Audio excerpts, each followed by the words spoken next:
Yeah, I'm a big fan. I like, some people just like the punt tight end, and that's that. But if I can find the salary, I really want to get some McBride. And I'm not going to sit here and predict a touchdown. If you watched the game last week, there was multiple chances where Kyler was trying to get him. They're probably tired of hearing about it. And end of the game, garbage nonsense. He tried to get him a garbage touchdown. It didn't happen, but he tried. He tried. And Kyler is going to be really popular too. I saw people in chat talking about Kyler running back as far as quarterbacks. And we'll have that conversation when it comes to cash as well. But cash game tight ends, and, I ran the optimal stuff and Stone Smart, who most people can't pick out of a lineup probably. Maybe it's just me. I'm aware of his existence. Disley, of course, not playing football today for the Chargers. And Vlad, if Vlad is limited in some way, maybe another ball or two gets Stone Smart's way. We know that's a receiving room for the Chargers is not very good. And that's why I'm just sort of concerned about the Chargers in general. Like Herbert, he doesn't look 100% to me. If Vlad is kind of dinged, and then all of a sudden now we're relying on Quentin Johnston and Josh Palmer. The other thing is, though, the Chargers can't run the ball either. So, I don't know what to do with the Chargers. That's what I was going to say. I mean, the passing volume should be pretty high for the Chargers here. So, I don't really have the same reservations that you do regarding Herbert. Yeah. Doesn't mean you have to play him in DFS, but I think he should still be just fine in this matchup. So guys like Smart and Ladd, assuming he plays, I think are still fantastic plays. He's going to get a number one receiver in the offseason to pair with McConkey, and the Chargers are going to be awesome next year. That was the big fear. Like, everybody hated, maybe it was just me, but Harbaugh, being the coach for Herbert, it's oh man, he's going to hold him back because just the way he likes to play, he likes to attack in football. But they've, of course, unleashed him more so going forward. But his weapons are just so bad. I do I'm apprehensive. I'm not trying to get anybody away from it. I just don't know what to do. I'm kind of throwing my hands up on it. Did you want to give a general take as far as tight end cash style? That I guess you can sort of work your way up and down the ladder depending on. I think tight end and cash is probably the easiest position to talk about. It's do you want to play one or two of them? But the thing is, you have to play Stone Smart. The only question is, do you want to play Trey McBride in your util or not? That's the only debate, because you have to play Stone Smart in cash games. So that salary savings is very, very valuable. So I think that he is a must play in cash games. I would put him in the same tier as Hubbard in terms of must play. You absolutely must play both of those guys in cash games. And then do you want to play McBride over one of these premier running backs at util, I think is the only question. And like I said at the beginning, going 3 RBs is clearly the better floor play, which is what you want to do in cash games. But I'm seeing a lot of great bills that have McBride in util. So it's definitely, you can definitely consider playing McBride in your util spot.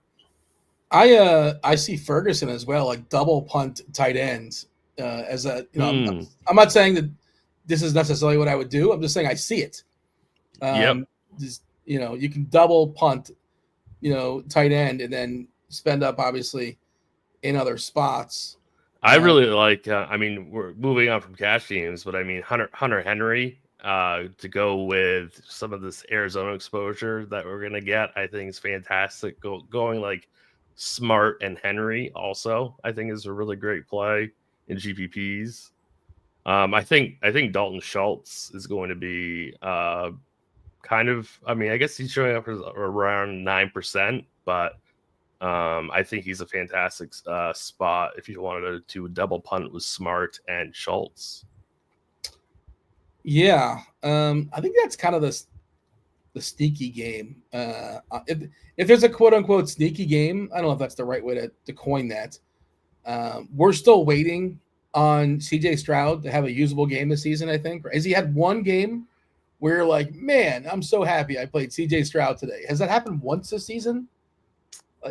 Like a one that you're excited about? I don't think so. He put up 26 points against Jacksonville week 4. beyond that, he had 20 against Buffalo in week 5. He has not had a game above 17 fantasy points since week 7. It feels like I know they were without Collins for a while, and Dell got hurt too. But man, but they're on the turf in a dome this time of year. It's always appealing. I'm still waiting for it, really, for Stroud. That feels like the sneaky game. And Tua's been good since coming back. Tua's been pretty good. The distribution's been kind of tricky, right? We saw Jonnu didn't even get a catch until overtime last week, and then I guess he kind of got there. Like he somehow got there. I don't even know how. Yeah, I was on a show with Blunder on Friday, and that was our top game was Houston Miami. Oh, interesting. Yeah. I do want to go back to talk about double tight end real quick. Go ahead. Simming at 46% in Sims is double tight end, which is by far the highest of any flex position. So Sims really does like the double tight end build today. Do you have a natural inclination to not like that? Because I do, and that might be wrong, but I just don't like that as a starting point. Like I try not to have general rules. I try to go slate by slate. Probably the better approach. There's a lot of really, really strong tight ends that are really affordable this week. Yeah. And I don't know if we lose Njoku, and Njoku's like a tough dude, so he might tough it out and play. But like then Jordan Akins is another cheapie at 2.7K. Yep. If there's weather issues in Cleveland, maybe we just get a bunch of dump offs to like Kelsey and Gray. So Don Easy in chat asked me who my favorite single entry stack was for the slate. Yeah, and it originally was Cleveland and like a one KC run back, but with that rain, it's kind of turned me away from that game because I'm worried it will hurt the pace. So I really wanted to play some Jameis overs like in the prop market, but I'm not going to do that anymore either. So because like with sustained wins of like 15 to 20, that matters. Plus 30. Some random Gus. I'm sorry. Yeah, you're right. Yeah, but yeah, I mean, and some on and off downpours like that really matters. So that's taking me off of that game, and I'm really hoping that doesn't cost me. I want to see the line, how much the line was affected, if at all, because a lot of times, that's the quickest guide, right? 41.5. So it opened at 46.5, and it's down to 41.5. So that seems legit. Like that's a legit. Say that again. What was it? It opened at 46.5. Kansas City -3. Kansas City now -4.5. But the total has dropped 5 points from the open, down to 41.5. Right. Which, if it was 45, 46, look, there's a reason why those buildings get built in Vegas, right? There's some sharp people that are making those lines, and that's a pretty meaningful drop. That's just kind of the point, I'm making here. What's the current 54.5? By the way, still Buffalo and Detroit. Pulling this up on Scores and Odds. Also the Chargers, by the way, like how like they tend to stick on 3. Like 3 is sort of like the magic number, -3. Chargers are now -2.5 against Tampa. Again, I'm just saying that like I'm a little bit unsure about that offense. Just the Ladd and Herbert, and it's not the Bucs are good. They're fine, I guess. They're a perfectly average, perfectly cromulent football team, but we're not afraid of the Bucs. Just another thing I saw. It's like, maybe Vegas knows something about the Chargers. Okay. Anything else you want to say before we run it back and talk about position by position stuff? No, let's do it. Did want to mention, I did want to shout out Splash. If you haven't signed up for Splash Sports, now is the time. Why is now the time? Because we have a nice, sweet promo code for you. We have Chop. He's going to guide you in a second with a video. Use the promo code ROTO10 on Splash. When you play $100 in Quick Picks, you'll get $50 back. We're going to help you guys in a second, but first Chop is going to help you guys and give you some picks on Splash. What up, everybody? Chop here with 2 picks I like this week on Splash Sports for their quick picks, player props. Let's start off with the Detroit Lions, Jahmyr Gibbs. I'm going over 64.5 rushing yards. Buffalo, that's kind of their weakness on defense is against the run. I think Detroit really tries to pound the ball on the ground. Jahmyr Gibbs, pretty much game proof. So I like Jahmyr Gibbs.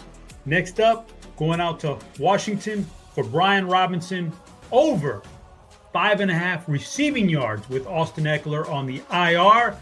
More receiving responsibilities have fallen on Robinson. I'm rolling with Robinson this week.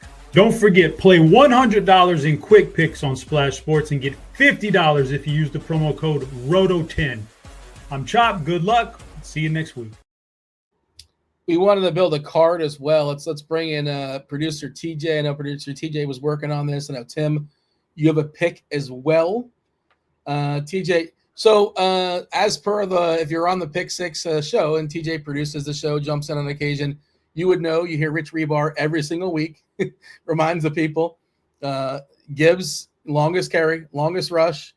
Just bet it every single week, and it's got home basically every single week. What's the number here? Is that 18.5? Is that 16.5? I can't read. It's 18.5, unfortunately, but I do still think it's a really good one. He usually gets a 20-yard run every game. So I got it at 16.5 on Underdog earlier in the week, but it is up to 18.5 now. I think it was 16.5 on Splash earlier in the week too. Hubbard's rushing attempts went up a little bit as well, but I still think both of these are really strong props today. Gibbs longest rush, 18.5. Chuba Hubbard rushing attempts 19.5, and then there are a couple other ones I like as well. Chase Brown is another guy like Jahmyr Gibbs who usually cracks one long one off every single game. His longest rush is only at 14.5.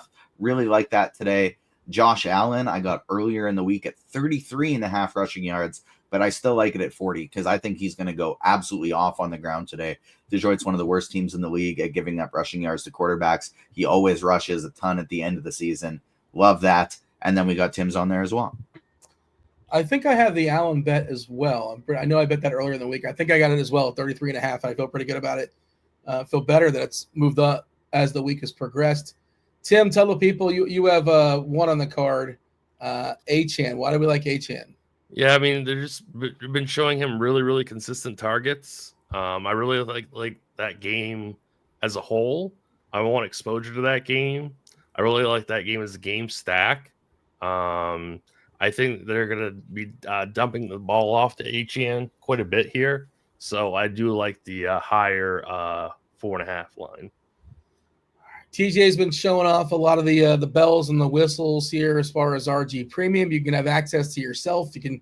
You don't have to go in the chat and say, I see people do this sometimes. I'm not naming names, but I see people say, hey, can you scroll down? Can you scroll up? Can you scroll? What is the ownership on Henry on FanDuel? And a lot of people are polite, and Tim's polite. He'll answer. A lot of people will answer. But you can use these tools at your own leisure. How do you do that? You get yourself the first month. You can get your first month of RotoGrinders Premium football, baseball, basketball, hockey, all the sports, MMA, golf, all you can think of, $79 and change. It's $5 more than basketball. If you want basketball a la carte. But TJ, just a heads up, you are still on the screen. I'm not sure if you wanted to be. No, my bad. Sorry, everybody. Thanks for the heads up, Dean. I thought I took myself off. No worries. I thought you still in a Rodgers stack though, which I hate. The bane of my existence. But I'm putting one Rodgers team in the Millie Maker, and I did a double tight end, punt tight end. And wow, does this lineup look good. I got me some, in addition to Adams and Wilson, I got St. Brown and Derrick Henry. Yeah. Man, Derrick Henry is going to be an interesting talking point because if ever there was a Derrick Henry game, this is it. Let's first talk quarterbacks though, Tim. Pulling up the lineup HQ tool. Want to see our ownership stuff as far as quarterbacks this week. And I saw several people in chat talking about Kyler. We haven't talked about Kyler just yet, but going to be one of the more popular quarterbacks, sitting at 13%. Herbert at 10. We know it's pretty spread out at QB. You can only roster one. We have 26 options. I guess 26. Is it 13 on FanDuel and 12 on DK? Is that correct? I think that's correct. A lot of options as far as quarterback. Tua coming in third. Drake May, Will Levis. typically, if you like the quarterback, just play the quarterback, and that's that. Josh Allen is 5% because, salary cap's a thing. Daniels, 4% in part because salary cap's a thing, right? Burrow, who's been amazing this year, as a 2%. You got to pay for him. And Lamar is like 2% against the Giants because they're going to score too many points, Tim. You understand? They score too much. You can't play him. That's how that works. How are you attacking quarterback today? I know you make basically 1 or 2 or 3 main lineups. Are you settled? Are you kind of bouncing ideas back and forth as far as quarterback? Yeah, I'm kind of all over the place right now in terms of quarterback. Like in cash, I'm gonna play Kyler, but in my single entry team, I was kind of thinking about Tua, but I feel like he's the 3rd highest projected owned QB. Let me see how he does in Sims here real quick. Quarterback. Who do you pair him with? Achane? Like, I don't know who the obvious pairing is. Yeah, that's tough as well. It would probably be Tyreek, to be honest with you, who I know you hate. I don't hate Tyreek. I think he's overrated and overpriced at this point, and we haven't seen him wait by in a while. The answer is pick 3 of Tyreek, Achane, Jonnu, and Waddle if you're playing Tua. So, TJ, stick on for a second because I know you like your triples, and I'm not besmirching the triples, but I like the idea of triples more when there's 10 games than when there's 13 games because there's more outs. There's more players in the pool that can beat you. But you don't care. You're still good with triples as a general thought. Yes, because to me, the only way that Tua wins this slate is if he throws 4 touchdown passes, which I think is very viable, but he's going to need 300 yards and 4 touchdown passes because of the amount of running quarterbacks on the slate. And so if that happens, I want access to all of those guys. And so I think with such a concentrated offense that just goes Tyreek, Waddle, Jonnu, Achane, bare minimum 2, but I think a triple is viable. That's what I'm doing. Yeah, my issue is I don't think they're as concentrated as they were week 1, as we thought they were coming into the season. Jonnu's getting a little bit more than expected. Tyreek getting a little bit less. Waddle of late, yes, but for the season, horrendous. But yeah, it's tough. I also like CJ Stroud on the other side of this game paired with Nico because I absolutely love Nico. I think Nico's might be the top wide receiver on the slate. Obviously, Jamar Chase may have something to say about that, but I do love Nico a ton. You're right though, like CJ, it's been underperformed this year, but this is one of my favorite games. Obviously, Arizona, New England is going to be very, very popular. I think Kyler might end up going a little bit overowned. So how you build out the rest of that team is pretty important because Kyler and McBride, Harrison Jr., Connor, they're all going to be pretty popular. So you're going to have to be like paying attention to how you build out the rest of that team if you play Kyler. I think Joe Burrow at 7,300 is going to go really, really low owned. He is.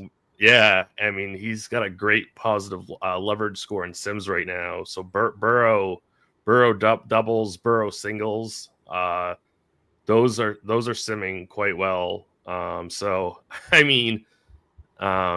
Obviously, if you want to play Joe Burrow doubles, I think that's fine. And I think you could play Burrow with Chase Brown also. So yeah. I think he could be included with that stack. I just love streaming against the Bengals. So I really do not mind Will Levis at all. And then I think we have to talk about Josh Allen. It's a 54-point total. He's 8,500. He should do well. Could play him naked. Yeah, but I probably Amari. I don't know who would you pair him with. Most likely nobody. Right, exactly. Most likely nobody. But again, the Amari thing, he had this ridiculous game last week. He was only on the field like 60% of the time. Of course, he was targeted an outrageous amount. I know the air yards were like 240 or 250 air yards. What was the official? Yeah, 14 official targets, which like he left some on the field. You can make that argument. But now they're getting Coleman back. I think they're getting Kincaid back as well, right? So there's Cooper, there's Shakir, there's Coleman. Mac Hollins is always out there. Curtis Samuel's still alive. Kincaid. There's just too many guys. He'll dump it off to his running back Johnson sometimes. I don't want to play that game. I'm okay just playing Allen. And you mentioned Collins. I love Nico too, but like, why not just play Nico? Why do I need to play Stroud with him? I guess I can, and I'm not. Again, it could happen this week, but I don't know what's happened in Houston. It feels like there's been some regression, and I see joining the conversation in chat that they're talking about. Nick is talking about playing Bryce Young, and I don't think that's completely bonkers either. I heard him getting talked about quite a bit earlier in the week, and I was like, wow, that's really surprising. And I thought about it. I was like, yeah, I guess that makes some sense. I'm not going to do it, but if people want to go that way, I don't think it's horrible. I don't think it's the worst idea, which I know it's not like an endorsement. You don't put that in the back of the DVD, right? But I don't think I think you can do worse. And like Young and Thielen, if you want to pair that up, I prefer him over Leggett. I think you do as well. Yeah. I mean, I'm just bitter because in the middle of this week, I had my team all set. It was Jameis with Judy and Moore, or Moore and Njoku, and now that's all ruined because of the weather, and now Njoku's possibly injured.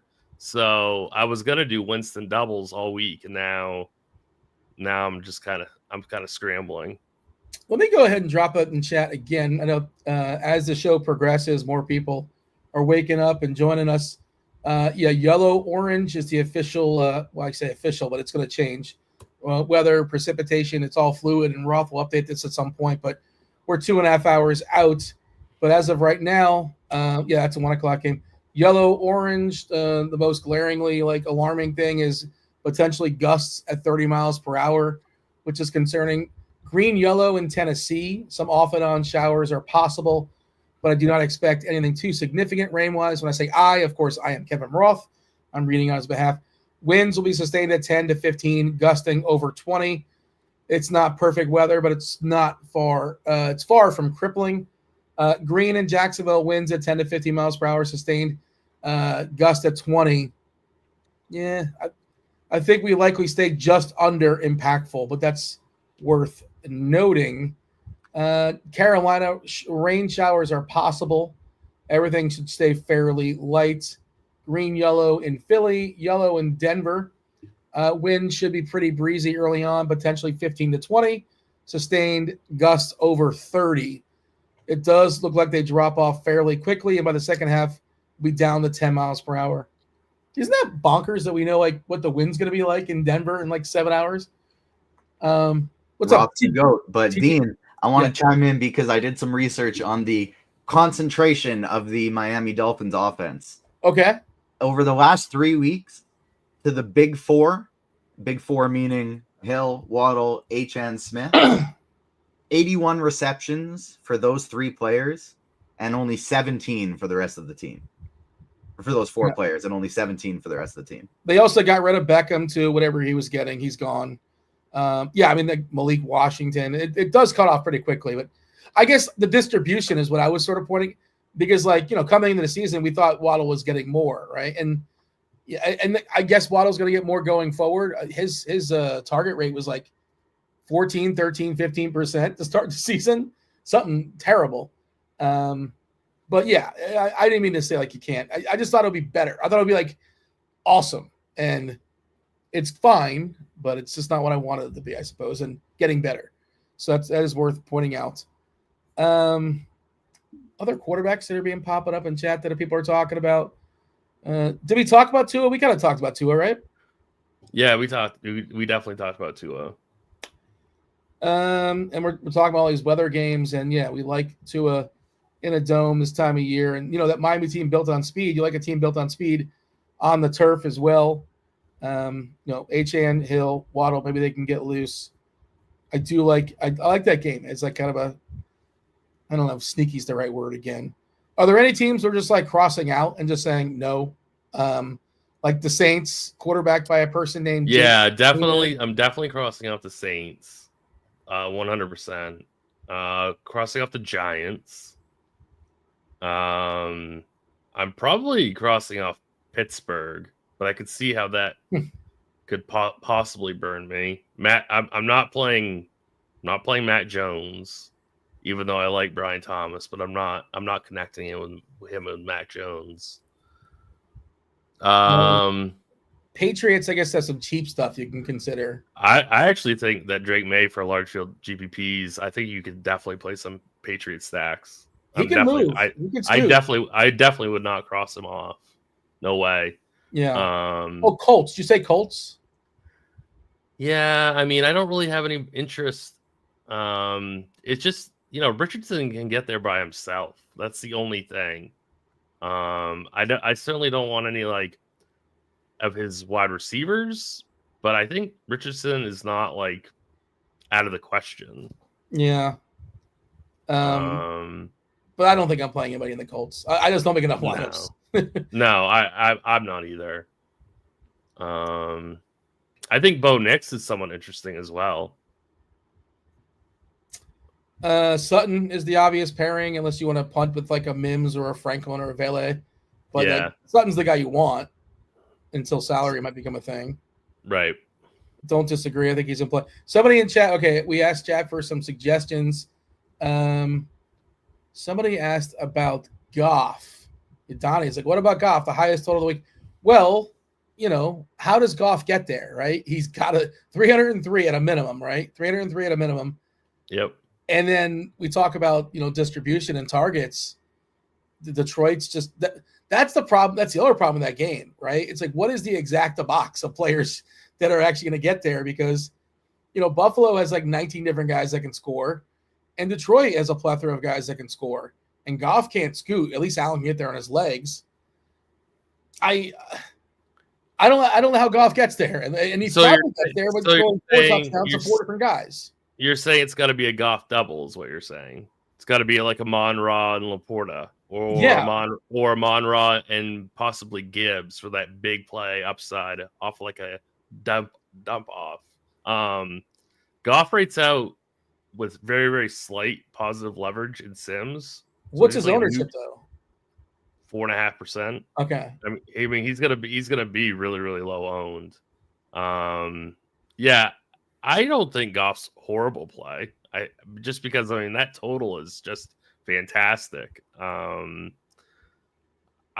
mean, I was talking about Nico Collins. I mean, Amon-Ra is just in an absolutely amazing spot, and his price has really come down too. So I mean, he's definitely in the cash game conversation and certainly in play for any format of GPPs. Give me a prediction in that game, Tim. How does that live up to the expectations? Are we going to get a shootout? So I'm a little bit worried about. There's been some talk about how hurt Detroit is on defense and how they want to slow down the game and keep the ball. So I'm a little bit concerned about that. And there'll be fewer possessions in this game. But that could just be all a bunch of bull. So, I mean, the total's still 54. I don't know. I personally think this goes a little bit under the total, but it's a tough one to predict. Yeah, I have the same fear that Detroit is just going to hammer it with Gibbs and Montgomery and have like 8 or 9 minute drives. That's sort of my hiccup there. I mean, if that's the case, though, I think you should be making a lineup or two with Montgomery and or Gibbs. No, I agree, and it's funny because like we talked about this earlier in the week as well. If you look at this is on DK specifically, right? You have Gibbs at 7.5, and you have Montgomery at 7, and in between the two is Brown, who's going to be rostered more than both those guys combined, right? For Cincinnati, and it's like. And Montgomery tends to get in the end zone, right? But Gibbs is more of like the home run guy in theory. But distribution as far as touches, as far as catches, basically the same. They're basically the same. But I think almost everybody, you got to pay a little bit more with default to, I guess I'd rather have Gibbs if like everything else is equal, right? If you're picking one of those two. Just because Gibbs has the higher probability for like that big play. Yeah. Montgomery has the higher opto rate. He actually ranks 12th highest out of all RBs in opto rate, which to me is surprising given how strong the running back position is. And Gibbs is down to 15th, which really is not horrible. So, I mean, Montgomery's got pretty solid positive leverage. Gibbs a little bit of negative leverage, but still, I think these Detroit running backs may end up being pretty sneaky because I think Detroit wants to, run the clock here. Speaking of, Pittsburgh is playing Philadelphia. Does that feel like a game it's just going to be tick, tick, tick, tick, tick the clock? And yeah, I mean, that game, I know that A.J. Brown kind of has the squeaky wheel narrative going, but squeaky for a while. It's exactly. That's the thing. Like, how many weeks in a row can you keep saying that? So where is the WD-40? I'm completely out on this game. And if that burns me, that burns me. But I have no interest in any players from this game. I'm not gonna say I'm completely out, but like I kind of might be too. Like, yeah, that's you don't really want to X out Saquon Barkley. You don't really want to X out Hurts, but I think I agree with you. And Pittsburgh, every one of the receivers is less than 4K, including their tight end. It's like, nah, I'm good. I'm desperate for a receiver. It's 4K or less, and we're just like, well, whatever. No thanks. I mean, I don't know if you were at the party, the Calvin Austin party last week. It wasn't great. I know Van Jefferson scored, but otherwise, whatever. I guess Freiermuth is kind of sort of somewhat interesting, but there are similar tight ends and, better price points. It's just odd. I think the field's doing the same thing, and nobody plays Russ, and Hurts is not going to get played, even though Hurts can run 3 touchdowns in today. He could. You absolutely can play him anytime. He's just not going to be it for me. Before I move on from quarterback, give me the who's really popping from Sims. Who's the best Sims play at quarterback? Well, Kyler is simming really, really well. Herbert as well, but I think Joe Burrow is the real winner in Sims at 7,300. Optimal, a little bit higher than 7% of the time, only 2% ownership. And I don't think he's going to get steamed either. So I think Burrow's the real winner at Sims right now. Yeah, I'm seeing the optimal versus projected ownership. Burrow, number 1. You mentioned Aaron Rodgers in passing, and then somebody asked in chat, another player we just kind of ignored and, has plenty of upside, Jaden Daniels. Yeah.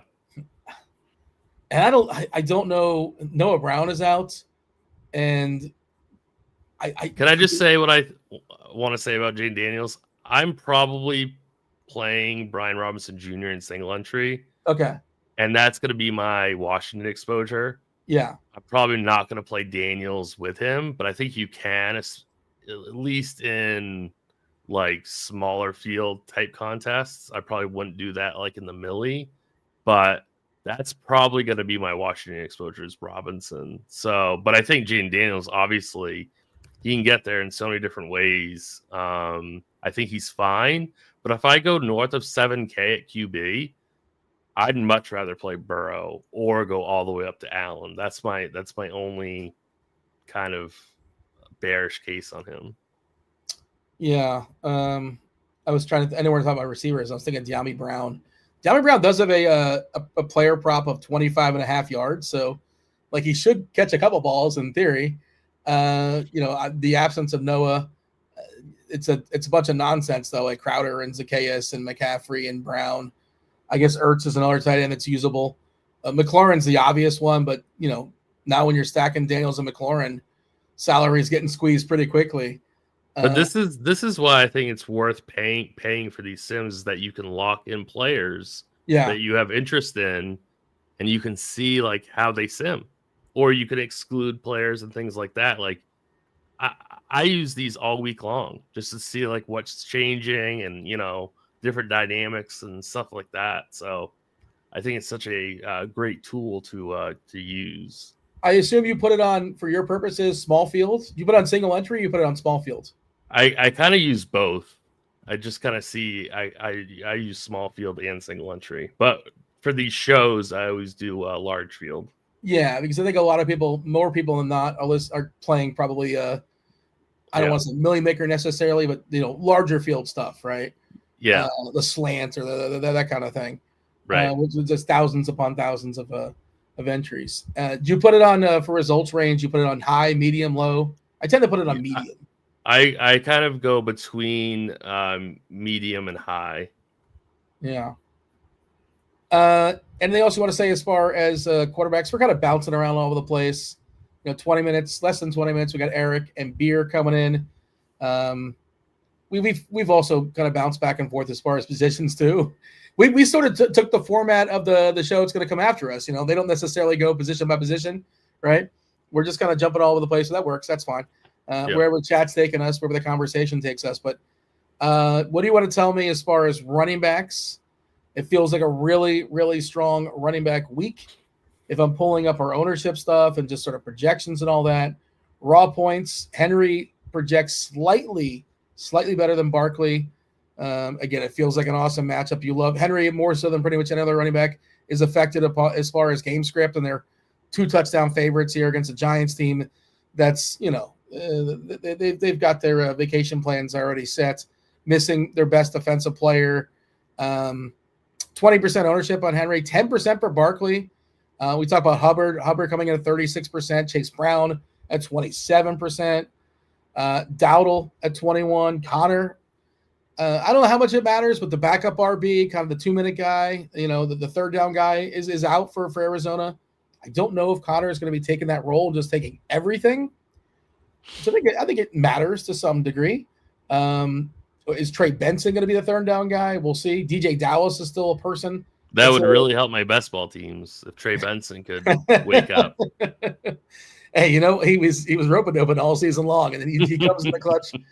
I think Kendre Miller might get that out of him today. Who knows? We'll see, because what a weird best ball year it's been for him, right? Because he was super, super popular, and then undraftable, and then the coach hates him, and now all of a sudden he might be a thing again. Give me your assessments, overview, what you want to say as far as running backs. Running back, I think, is the toughest position on the day, because you have Hubbard, you have Dowdle, you have Chase Brown. I mean, those guys are going to be super, super chalky, all in fantastic spots. Same thing with James Conner. Then you have Saquon Barkley and Derrick Henry and A-Chain, who I also love. So, I mean, running back is really, really tough. I think it's all about how you build the rest of your team, what you do with these running backs. Like, make sure not to play super, super chalky wide receivers with Chuba and Chase Brown and Rico. You can get a little bit chalkier in other spots if you want to go Brian Robinson or David Montgomery, something like that. I think if I had to choose one of the chalky running backs that actually smash and like break the slate, it would probably be Hubbard. And I think the field agrees with me, but I don't really care. I'm playing him anyway. So I'm going to go with Hubbard. He is showing for negative leverage, but still 25% optimal. I mean, that's a really high opto score. So I think Hubbard is good as far as I'm concerned. I just don't know if I want to pay up for one of Barkley or Henry. It's probably be Henry for me if I do pay up, but I'm not sure what I want to do with that in single entry, because I think Baltimore absolutely destroys this Giants team. So I think Henry's going to have plenty of chances. Like, if he goes for 150-2, that would not surprise me in the least. No way. Yeah, not surprising at all. That would not be surprising at all. So, I mean, it's going to be tough for me. decide like if I want to pay out for Henry or not, or just stay in this like 6K range. Joe Mixon, pretty significant negative leverage score. But I mean, he's always seems to be up there in terms of fantasy points. So yeah, I mean, this position is just so strong. Important to stress, I see several people in chat also mentioning it, on FanDuel specifically, where they include the Seattle game, Seattle and Green Bay. Charbonnet is just Charbonnet. Yeah, he's the clear and obvious chalk. Like I'll be playing him in my single entry team. He's like the Hubbard for me on DK. Definitely getting to Charbonnet on FanDuel. I just ran 111 FanDuel quote unquote optimal lineups. I added some bells and whistles, obviously, but Hubbard coming in at 66%, Charbonnet 61%. So surprising that Hubbard even is coming in at more than Charbonnet. But those are my 1-2 on FanDuel, and that's probably your starting point on FanDuel for cash. You're playing Hubbard and Charbonnet as far as running backs. And same question though on FanDuel with Derrick Henry at 9,200, Barkley 9,300. Like, do you want to pay up for one of those two guys at those extremely high price tags? Right now, I would lean yes, and I'd probably have it be Henry, just because I feel better about him getting the touchdowns, which is way more important on FanDuel. So I'm sorry, go ahead. I mean to cut you off. No, so then it could end up being that Rico and Chase Brown get squeezed a little bit on FanDuel. Guys like James Conner, I think, definitely get squeezed on FanDuel. And Brian Robinson also probably gets squeezed on FanDuel quite a bit. Storm Chasers wants to know, can you play Murray and Connor in cash? I think you can. Yeah, I mean, that's certainly what's coming up quite a bit in optimals. I think you can, just because this Patriots defense is so bad. And like you said, James Conner might just get all the work. I think in terms of a floor perspective, that's completely fine. So yeah, I think you can. On FanDuel, by the way, I was mentioning getting Hubbard and Charbonnet, but because of the discount to Charbonnet, and because I think Elijah Moore helps you get there too at 4.7. Yeah. I'm getting 34% Derrick Henry and 23% Barkley. So like the first optimal I have has Derrick Henry, Hubbard, Charbonnet, and Lamar Jackson. Right.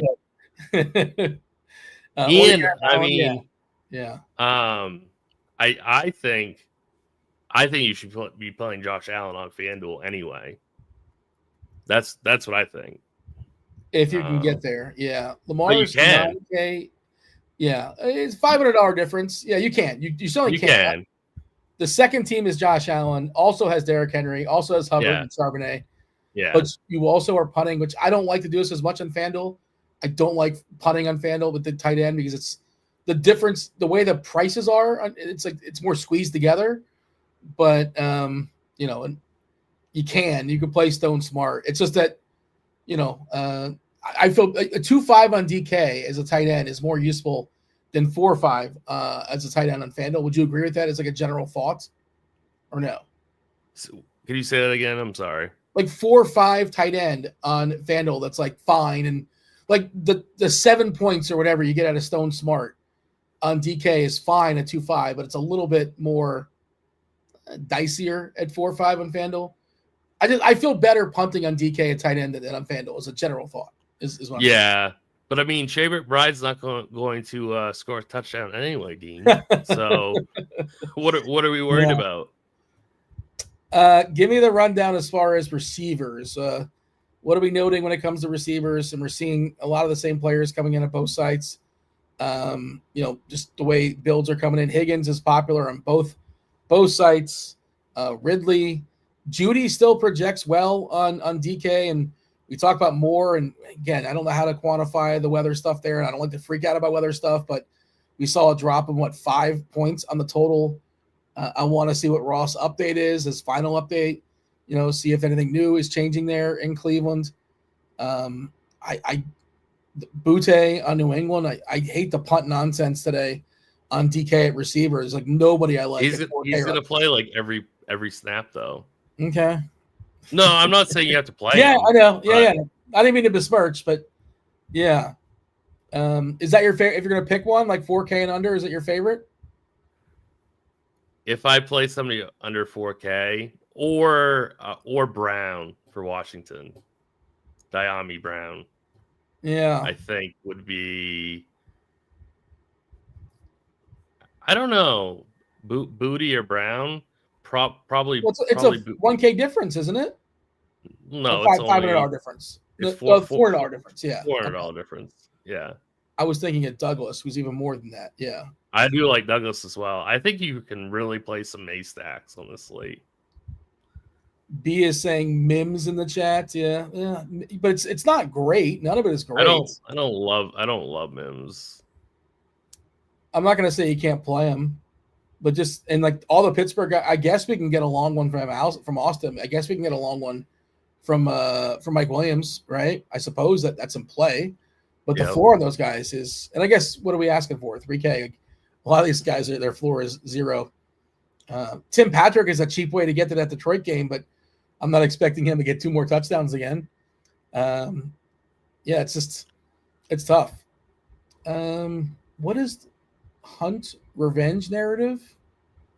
Kareem Hunt. Oh, he used to play for Cleveland. Yeah. I'm not doing that with Pacheco back. I think they had a good reason to kick him off the team, if I remember correctly. I don't remember anything about that, but yeah, I think he had off-field stuff. I think that's the reason why he went bye-bye. I think the off-field stuff was with the Chiefs. Oh, was it? Yeah, that's what I. Oh, that's yeah, that's why he left the Chiefs in the first place. That's right. I got my timeline mixed up. Favorite McMillan being thrown out in chat from Alan. Trick is telling us to get those likes in. Yeah, I don't know where we're at as far as likes. I've not begged or groveled or even asked politely, but yeah, hit that like button and subscribe and turn on notifications. Do everything. Hit all the buttons. Hit everything. TJ is telling us he likes Vele on Denver. Sure, like he's in the He likes him better than Mims. I don't know. Vele is a little bit more expensive, $200 more. I do like Vele better than Mims, yes. If I have the salary for New England, I want to get to Mario Douglas. Not that he's amazing, but I think he's like my favorite amongst that group. Probably Henry's my favorite, but like, I tight end is kind of like. I think I want to. If I'm just probably gonna punt there at tight end, most likely we'll see. But Demario Douglas is my favorite amongst the cheap receivers, but it's just he's more expensive than Butte. Anything else we should point out as far as receivers? I see CeeDee Lamb hitting some optimal stuff. Mm-hmm. I don't know what to do with him. Me neither. I can't get the image out of my head on Thanksgiving where he's on the sideline, helmet on, and just like I think they were well ahead, if I'm not mistaken. So maybe that's why he didn't go back in. But he's been dealing with, I think, a shoulder. And everybody's banged up this time of year, right? We're 15 weeks in. Their season's obviously over. They're on the road in Carolina. You think he's excited about today? I don't know. I just – and, again, these things can be shoved in your face pretty quickly. But I don't think I'm playing CeeDee Lamb is the long and short of it. I'm like in theory, if this was like week 2, like, okay, let's go. But I've seen enough. I've seen enough of Lamb. I just really prefer Nico a lot more, which I know the field will also, but I also like guys like Devontae Adams, Garrett Wilson, Tyreek Moore. There's a lot of guys that I prefer over Lamb. Amon-Ra, I like a lot more than Lamb. So yeah, I'm out on Lamb today. Flowers is another guy where it's like, well, we can't play Flowers because they're going to score too much and they're not going to pass the ball in the second half. But like, again, how do they score? How do they score their first 4 or 5 touchdowns? Right. I think he's obviously an interesting flyer that's just not going to get played. Anything as far as tight ends we want to hammer home? I know we got coming in shortly. And we got Beer and Erik. We're getting to that point. We're almost 2 hours until lock. 11:30 on the East Coast. We're going to get actives and inactives as well. So they'll update you. I know TJ will be on top of that, throwing that on the screen. But anything else you want to hammer on as far as tight ends? So I think Cade Stover is out for Houston. So that should mean a little bit more maybe for Dalton Schultz. So I think he becomes a little bit more interesting at 3,300. Still prefer punting with Smart though. I do like your Jake Ferguson call that you had earlier. Obviously Trey McBride is going to be pretty popular. I love Hunter Henry in May stacks. I guess you could punt with Brenton Strange, but I just prefer Smart so much more. I'm trying to find somebody like kind of in the middle, like in that 4K range. Other than Henry, I think that's really it. I don't want to play Ertz. Laporta and Goff doubles, I think, would be fine. Man, but like it's not like an amazing position outside of like the top and bottom tier. Obviously, it depends on if Njoku plays too. TJ putting in chat Jeremy Ruckert. Like, whoa. I guess he's the number one tight end for the Jets now. He's another 2.5 tight end. We have a plethora. I'm not sure how good they are of like tight end nonsense this week. Have you dug deep enough to consider Ruckerts? Brenton Strange, of course, is another person that'll be playing football today. Yeah, we have Ruckert projected for 4.75 points. Yeah. We have Strange projected for 7.75. So pretty big projections gap there. Yeah. But you know with these tight ends though, it just takes one and they're going to be on the field, that kind of thing. Right. Trick is telling us in chat, if you like, how do you feel about Narrative Street, Tim? I don't know if you're a narrative guy or not, but apparently T. Higgins, he bought up 1,000 tickets for the game in Tennessee. What does that cost? Does he get like a group rate? 1,000? Wow. Do you know 1,000 people? I don't even know. 1,000? Like, good for him. But like, is he just giving them away? Maybe people that he played, alumni, but maybe back in the day. That's amazing. 1,000 holds football camps. Oh, he holds football camps every single year. And I saw him went to Clemson as well. So maybe Joe Cool hooks it up. Make sure we get. Maybe that's why T. Higgins is projected to be one of the more popular receivers this week, because this is kind of a homecoming game. 1,000 tickets, like it's like I'm trying to do the math. 3% of the crowd, depending on 4% of the crowd, is going to be there because of T. Higgins. Depending on how much they sell, that's pretty wild. Good for him. Did you get excited now about T. Higgins or not? I don't see your faces showing any. Nah, that doesn't really move the needle for me. Oh, all right, fair enough. I thought you would care. I guess not. Do you have a play that's going to break the slate? Have you figured it out? Who's breaking the slate today?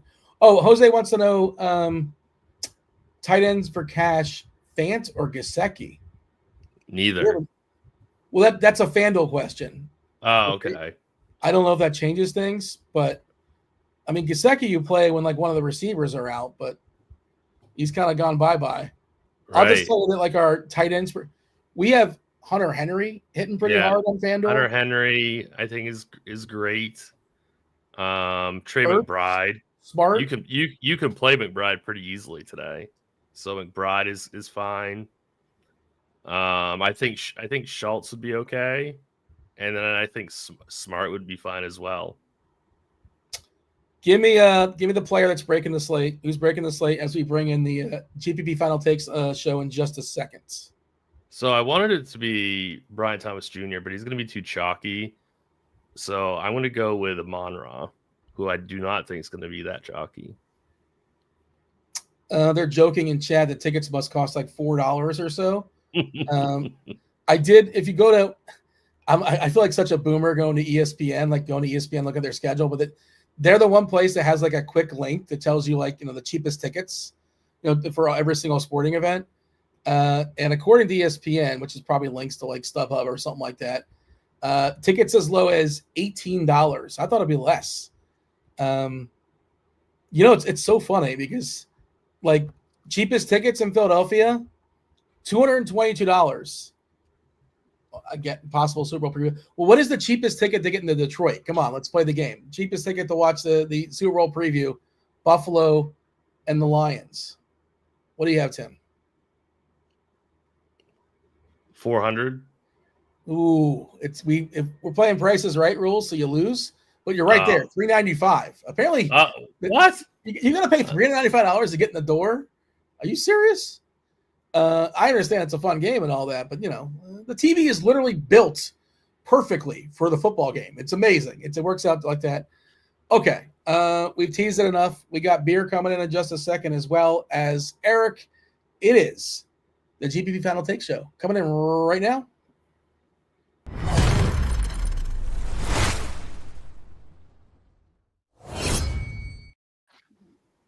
We should probably call it the best ball takes. Erik, have you even looked at DFS this week? I'm sure you've dug through every single 150 teams and every single contest. Have you figured out the path of all the teams that are live? How geeked are you about best ball today? I'm super, very, very geeked about best ball today. But Dean, the trickle down effect of drafting like 1,500 teams is that even when you have a bad season, there's still a bunch alive here in week 15. So I can't possibly look through all of them. But I will say my plan, I'm glad my good friend Beer is here with me today to lead the folks. All of my takes are going to be, who do I not have on advancing best ball teams? Those are going in the DFS lineups today. It's like a leverage move, basically. Exactly. Emotional hedge, baby. Emotional hedge. I bet against my sports teams very frequently for that reason. Root to lose money. But at least this one I can, I'll win either way, right? It's a win-win. We bring it up every once in a while on the Pick Six show, but like Rich Rebar, I don't know if you know this, but he doesn't look at his teams. Serial killer. No idea. Imagine having that kind of self-control. It's just incredible. Nuts. How do you do that? There's something wrong with him. He has no idea how live he is. And he's like, yeah, well, eventually if I'm there, somebody's going to tell me if I'm in the finals, that kind of thing. But I don't know. It's incredible self-control. Beer, welcome to the show. Filling in today. It's good seeing you. Be excited about the week 15? Absolutely. I mean, how can you not be? You got the best ball, as Erik mentioned. If you're in season long, your playoffs are probably starting. We get a nice big slate of games. Our 4:00 window has more than 2 to 3 games. So 5. You got DraftKings live final going on. I mean, this is a hell of a week. Plus, Erik and I have done a ton of shows together, but it's been a while. So happy to be back here talking some football. So yeah, Beer definitely used to be sick of me. Beer definitely last year at this time, if Beer had come on the show, we both would have been like, again, and now it's been quite a while. Well, you guys did a lot of serious shows together, right? Every Sunday for 3 hours. I spent as much time with Beer as I did my wife on the weekends. 3 hours. That third hour makes the heart grow fonder, as they say. So we're back. The third hour, you're like, okay, well, what do you want to talk about? What do you got? You got especially them. Before football was even a thing, you're just digging for things to talk about it, and we did it. We got through them, but this should be fun here today. All right, myself and Tim, we did the thing. We got Erik and Beer for the next hour. TJ and Will coming in afterwards for crunch time. Do hit that like button. Do subscribe. Do turn on those notifications, but do not go anywhere. Myself and Tim, we're gonna go away, make some lineups, but stick around because it's GPP Final Takes. Erik, take it away. As always, shouts to Dean and Tim and Bobby. We miss you, but welcome in, of course, to GPP Final Takes. If this is your first time joining us, where have you been? Maybe you're like me, knocked out of many of your season-long leagues, and it's DFS time in week 15 to get some of that money back, but. Of course, welcoming in a special guest this way, welcoming in a special guest, my good friend Beer. And if you've not joined the show, we're not necessarily going to go position by position. We're not necessarily going to go game by game. What we're going to try to do, as the name denotes, is give you kind of some of the final takes, the most notable things to think about, to discuss, right, to build your tournament lineups today. So we'll kind of bounce around. Make sure you put all of your questions, comments, everything in the chat. I'll keep tabs on it. We'll bounce in and out of your questions, and we want to try to hit as many of those as possible. Beer, this slate, you weren't kidding. This slate is a doozy. I can't remember a late season slate like this where there's injury news, right? But like not that it's not like a bunch of $4,500 backup running backs on this slate. There's a bunch of running backs, but it's not that. It's just a lot of really good plays across both DraftKings and FanDuel. We got the Sunday night game with even another good running back play in the Sunday night game on FanDuel, especially. So we always like to lead in with like what's the theme of this slate. I actually think with so many good running backs, you can't like really besmirch playing any of these guys. Like there's 12 dudes or something that are awesome tournament plays. I kind of think like who we target in the passing game, who we target with our stacks, our game stacks, is really where all the money is going to be won, because there's just going to be like a bunch of running back points. But which wide receiver goes for 40 is ultimately going to decide the slate. Yeah. I absolutely agree. There's so many running back plays. I do the 6-pack every week. I could have done probably a 12-pack video just on running backs, and they all would have been viable. So, yeah, I think there's so many ways to go there. My thing is there's a lot of environments that are going overlooked. Like you look at some of the ownership on some of these games, and it's surprising, but not surprising in the fact, many different factors go into that: pricing, so many choices, so many games, but there's quite a few spots I think are very interesting for GPP, some high total games that just don't seem to be garnering a ton of ownership for a variety of reasons. So happy to talk through those and walk the people through everything, but definitely a fun, interesting week with so much going on in so many arenas of fantasy football this week. Really excited about this week. And luckily we haven't got to the point where some of these teams are really like tanking it off, right? We got maybe another 2 weeks or so. It's coming. It's coming. It's definitely coming. We'll talk about a couple teams that this may be the last hurrah. Cough, Aaron Rodgers, Devontae Adams. It might be the last chance for them to have a big game. So as weird as that sounds, it's extremely relevant for this slate. But you mentioned some like underowned, overlooked, whatever you want to call them, kind of offensive environments. What do you think the first one and this doesn't have to be overlooked either, right? But like when you go to open up a slate, you're going to hand build a single entry team or whatever. What's like that game stack or that pass game or that game that you're like, I think I really need to focus in on this one?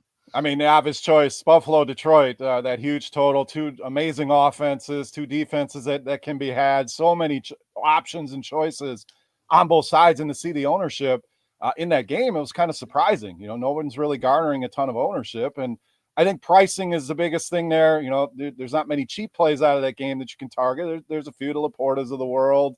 Also trying to stack and figure out these teams. Is it a Gibbs week? Is it a Montgomery week? Buffalo, we got some pass catchers potentially coming back. So a lot of choices, not cheap pricing, I think is making it tough on the field to narrow down what they want to do in that game. And naturally, that's lowering the ownership there. So it's a game I'm not going to say you have to have exposure to, but I think you could take advantage of this low ownership and get pieces. Maybe it'd be tough to stack that game with the lack of value, unless you're going, cheap double tight ends. You can do it. It's viable. It's feasible, but I think that one certainly stands out. And Washington, another one, huge team total here, and no one's really looking at it because we're worried about the Saints. Can the Saints keep it viable here with Haener at quarterback? But Jaden Daniels, McLaurin, Ertz, and that's a stack I really like this week. And that's another one seems to be going under the radar. And there's a lot of them. There's a lot of spots that ownership is surprisingly lower than I thought it would be. I don't know if the mind meld always existed, and that's why we ended up doing hours upon hours upon hours of content together, or if we just developed the same methodology over all of those hours. But those are literally the two that have jumped out to me the most. I'll toss another one in there. But it's funny you said the Washington thing. Somebody, I have a buddy who's like actually a pretty good DFS player, but a little more casual. He knows what he's doing. He builds good teams, and was just like, yeah, but what about how can Jake Haener push back? And I said, did you watch Washington last week? Because the Titans didn't push back at all. And Jaden Daniels went nuts, and Terry McLaurin went nuts. Yep. And Brian Robinson had 100 yards and a touchdown despite not playing, not even playing down the stretch. I think a lot of the times, especially on these slates where we have a lot of alternatives, you can talk yourself out of the highest scoring teams before those concerns, right? Oh, is the other team going to push back? I care, but also remember the kind of a combination of these two games. Lions against the Jags, everybody had that same concern. Pricing, how do I fit 8K Amon-Ra? Like, am I really going to pay, this much for JMO? Goff doesn't run, whatever. It's like, well, they just scored 52 and everyone got there. Like backup tight ends scored touchdowns for the good offenses. So I really do want to focus on those. It's funny. Our good friend Cal Spears, shout out to him. Good luck to him. Was the co-founder, one of the co-founders of RotoGrinders, is at the DraftKings live final. And I was texting with him the other day, and we were talking about Bills Lions. And he said, and I quote yesterday, people are just going to play the Bills and the Lions. This ownership is too low. People are like, but to your point, maybe in that event where it's, 150 of the best players in the world, I'm not sure that the ownership is going to get away from us in Bills Lions. And if you were to guess a game that's 45-40, it has to be that one. And the pricing isn't that. Josh Allen's rough, but like Amon-Ra got come down a little bit. Amari got 14 targets last week and he's 5,300. He makes for a nice little piece. Like you mentioned, some other guys coming back for the Bills. I want to shout one to you that stands out to me. Dolphins, Texans. Yeah. Two really high-powered offenses. The Texans can be a high-powered offense.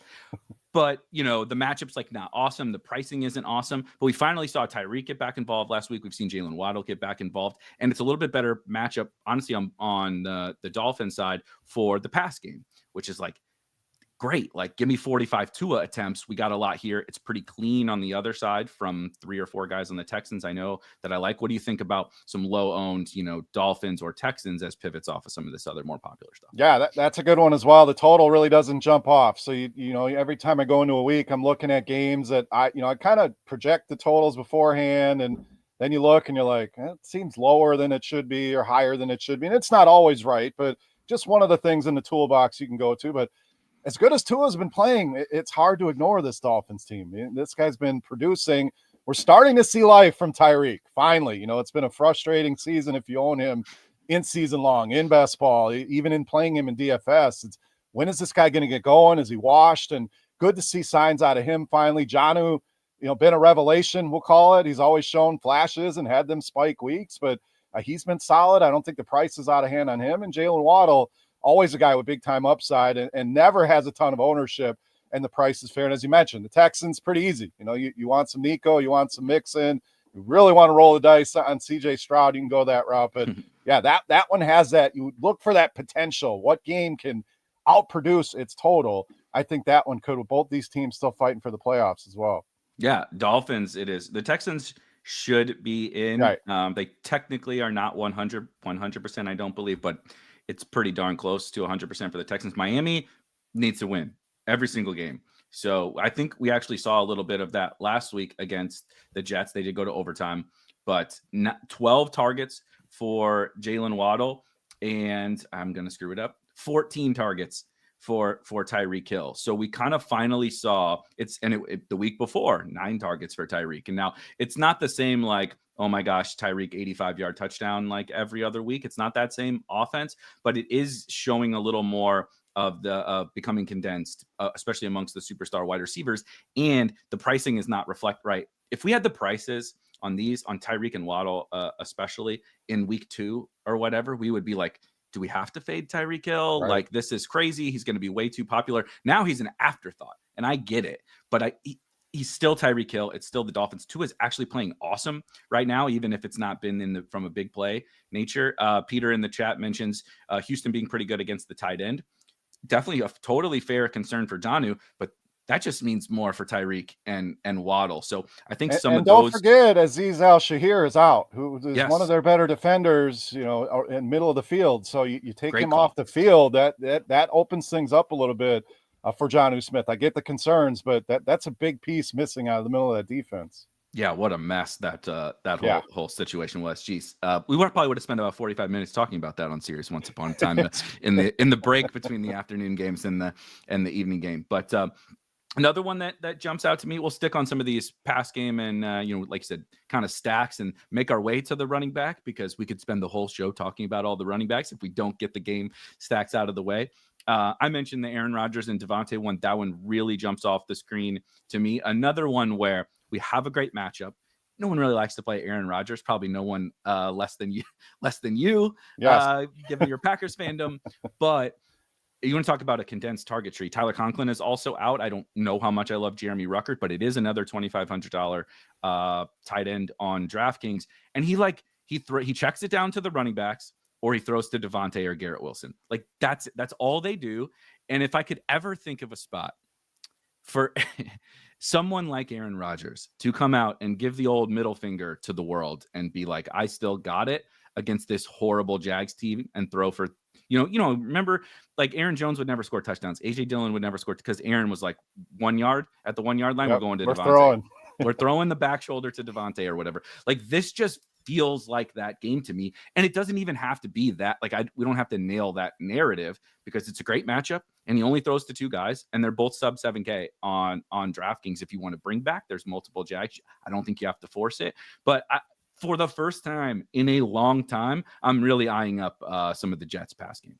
Yeah, I can't fault you for that. When we get such a narrow distribution of targets, it just makes life easy. You try to stack some of these teams, and like we talked about with Buffalo, Detroit, I mean, there's so many ways that they can beat you. The Jets, it's simple, and even Breece Hall is not getting the targets that he was getting. So I know he's expected back today. But yeah, that one's certainly in a good matchup.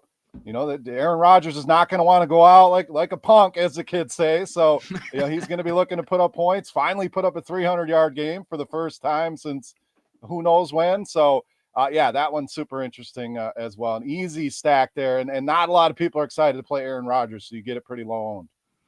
Brian Thomas Jr. on the other side in a worse matchup with Mac Jones as his quarterback is kind of popular in the slate. And I get me, Brian Thomas is awesome. The Jets have kind of rolled over down those Dolphins stats from last week that I was citing, that was against the Jets. So right. The Jets defense that we thought was going to be incredible is not so infallible anymore. But Brian Thomas, it being, just as or more popular, certainly more of a talking point this week than say a Devontae Adams is just a great indicator of what you started with, right? Like a bunch of overlooked spots, spots in, again, great matchups or on high scoring offenses or with condensed target trees that are just being overlooked. So that's really where I'm focusing. Is there any other of these games, like again, from more of like the pass game stack or just overall like game stacking and then filling in the running backs around? Is there any other ones that jump out to you? Well, real quick in that Jacksonville game, obviously we know Evan Ingram's out, so that's going to lead to more targets for Thomas. Strange is going to have some ownership. Don't forget about Parker Washington, who has some upside. He's cheap. Nobody's going to want to go there. So that could be a run it back option. I don't know that I'm stacking the Jags, but you want to get the Jets. You want to eat up some of that cost of those receivers who aren't that expensive, but still save yourself some money, put yourself in a good spot for some running backs. I think Parker Washington could be a nice run back option. So 2 other games, Cincinnati, Tennessee, I think is very intriguing. We know the Bengals are going to be throwing the ball a lot. Heard the guys before us talking about T. Higgins and all the tickets he bought. Titans, Will Levis burned everybody last week, so everybody's afraid to step back into that one. But I think a Levis to Ridley, who should see a ton of targets in this game in a good matchup, even if you wanted to go Tony Pollard, and then you can run it back on the Cincinnati side with a variety of pieces. You want Chase Brown in a tougher matchup. You want Chase, who's been getting a ton of targets, or maybe Higgins bounces back. I really like that game. And then Chargers, Tampa Bay, another one a lot of people aren't really talking about. And I understand why. The Chargers could ugly this thing up, but say Baker goes out there and does what he does and puts up some points and forces, the Chargers to throw a little bit more. I do see some ownership on Justin Herbert, and it makes sense. The price is there. McConkey's coming back. But that's another game I think has back and forth potential if Baker can do what he has done in some tough spots. So it's not an easy matchup, but that game has the feel that it could go over that total as well. I also kind of think, and we've started to see this a little bit, that the Chargers defense is not this like impenetrable force like we maybe thought they were. I think they benefited from a really cushy schedule to start the season. Naturally, right, when you're one of the worst teams in the league the year before, you play a generally a softer schedule, unless you kind of get unlucky with some teams getting better. You generally just play a softer schedule. I think we saw some of that. And then as they started to play just a little bit better, often it's kind of the inverse of the Arizona Cardinals, which is the team that I was going to bring up as a spot to attack. Again, a team that we expect to score a bunch of points, but the Chargers had the flip side, like a bunch of easy matchups. So we're like, oh man, look at all the, the points allowed, the fantasy points against this position. Like they're good against everything. And then you start to see them play some decent teams and you're like, oh, okay. Yeah, so when you play Derek Carr and Tommy DeVito and these guys, it's like, yeah, when Lamar comes to town and Baker is not that, but the Bucs offense is good. like they're always they score points. They've scored points without Mike Evans, with Mike Evans, without Bucky Irving, with Bucky Irving. They score points. So I like that one. And then the Cardinals I think are a notable one to discuss. The New England Patriots. This is not your father's New England Patriots. Okay, the defense is putrid. They get lit up just about every week, and with Drake May at the helm, that the Saints concern that we had for Washington, not saying I don't have any concern, but they kind of punch back enough no matter what every single week that I don't think you ever have to worry about somebody taking their foot off of the gas. A notable inactive that I think nobody's ever going to mention, maybe they shouldn't, but Amari DiMercato went on injured reserve for Arizona, and they did not activate another running back. So it's going to be Connor and Trey Benson. And why does that matter? Well, Amari DiMercato, despite being useless for fantasy, was playing a lot of third downs. He's kind of like the Dare Ogunbowale or something like that, right? Like thorn in the side, man. Sometimes you just have these guys that have no fantasy value, but they're a pain in the ass, the guys we want to play. So James Conner, I think, became a much stronger play over the course of this weekend. Marvin Harrison gets the old Christian Gonzalez shadow, but is only 5,500 on DraftKings. And Trey McBride, who will never score a touchdown, even without scoring touchdowns, is scoring 20 plus DraftKings points in many, many weeks if he happens to find the end zone. And this is a pretty good spot for it. Like the Cardinals are just too cheap across the board and in an awesome spot. Yeah, I'm a big fan of the Cardinals. Harrison was in my video this week. That price is just super cheap. You know, and something fun here. It seems to like to score a touchdown every other week. So if we go off that little narrative, he's bound to score. But I like Christian Gonzalez. He's not a guy that I'm like, oh, we got to avoid him. And it's been shown, you know, he's given up some big games. So, you know, Kyler showing some ownership, of course, solid price, good matchup, team total at 26, many ways to stack him. You know, even a cheap Michael Wilson is viable on this slate, but I do really like Connor for a lot of the reasons you mentioned. It's a good matchup with New England. This guy can get involved in the passing game. They're going to score. He's probably a part of that. So a lot of creative ways that you can play the Cardinals this week. I don't even hate a Kyler Connor pairing with one of McBride or Harrison to make yourself a little bit different. But that's another spot I really like this week. Yeah, I think the point here why we started with all of these is we could get to like each of us could rank our like top 10 like stacks or game stacks, and you'd get to the 10th and you'd be like, yeah, that sounds pretty good. Like that sounds pretty awesome. Yeah, a lot of way. That's what makes this slate that much fun. You know, there's stacks, and a lot of weeks the stacks are very obvious. Everybody's on them, and you know, this week I think you have a few that you may like that people aren't on. Those are great in GPPs. You don't have to follow the ownership in the field all the time. Get different, trust your gut. And I think there's a lot of those situations this week. That's how I feel. We'll check some ownership at some point here on this show, but that's one thing I am sort of making sure to keep in mind. We can talk about all this as our favorites, but if my favorite is the chalkiest one on this slate with how strong all of these spots are, I don't want to play fully into all the again, lineups, not players, right? Like, you know, you can build good teams around the pot for sure. But if I could pick on this slate with this many good plays, like you almost can't have too low of ownership in your lineups. And some weeks that's very wrong. Like you play 1% dudes on some slate, like they're 1% for a reason. Other slates, the 1 to 5% guys project for like 1.5 fewer points than the chalky guys. And that's kind of what we're getting here today. Shouts to Donnie in the chat. Says Adam Thielen showed up to the stadium today in a Randy Moss jersey. So go ahead and lock button that. But that one, that game is like kind of interesting too. Yes. Much less so theoretically from the pass game perspective, but also like both defenses are horrid. Everybody's cheap, really, for the most part. CeeDee Lamb being the most expensive. Chuba Hubbard, what a hilarious season this has been. Chuba Hubbard is the second most expensive player in the more expensive than the quarterbacks, is the second most expensive player in a Cowboys-Panthers game at the end of the season. But the Dallas defense, was bad, period, and then lost two of their three best players. Overshown and Trevon Diggs both now out for the season. Overshown, just a monster, really fun young player to watch on a bad team. But Micah Parsons is out there like, you know, doing the John Travolta gif. Yeah, hey, like everybody. Yeah. And so Bryce Young's playing better, like to the Thielen point. I don't know what got into Bryce Young. Maybe the benching actually had its desired effect. He looks a lot better. almost pulled off a 97-yard touchdown drive to beat the Philadelphia Eagles last week. So the Panthers have a little more juice. There's no one besides Chuba. Miles Sanders still out, Raheem Blackshear still out, and of course Jonathan Brooks tore his ACL again last week. Rico Dowdle smashing, right? CD is as unhappy as a human could get on a football field, but he's still going to get like 10 targets against the Panthers. What do you think about this game? This one's interesting too. I mean, you start with the running backs. Obviously, Chuba Hubbard in a great spot. You know, everyone behind him is injured, so he's just been fantastic. And I was a big Jonathan Brooks guy coming into the season, and we knew it would take some time. It took longer than we expected. Not great for the best ball portfolio, but what a pick Chuba Hubbard was. If you took a shot on him late in the draft, nobody really wanted to go that route. So he's obviously in a great spot. Rico Dowdle has been fantastic, getting so much volume.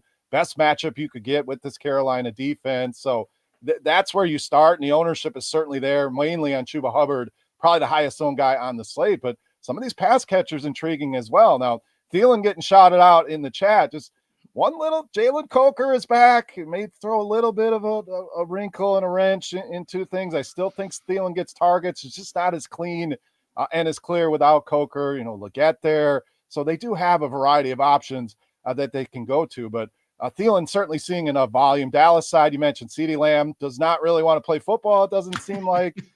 One play in that game I think is going overlooked is Jake Ferguson, who Carolina struggles with tight ends big time. So if he garners the normal targets that he does, that could be a play to get you off of, you know, the cheap tight ends that people are going to, or the ones that spending up on the McBrides, the Kelseys of the world, kind of that mid-range that likely goes ignored at the tight end position this week.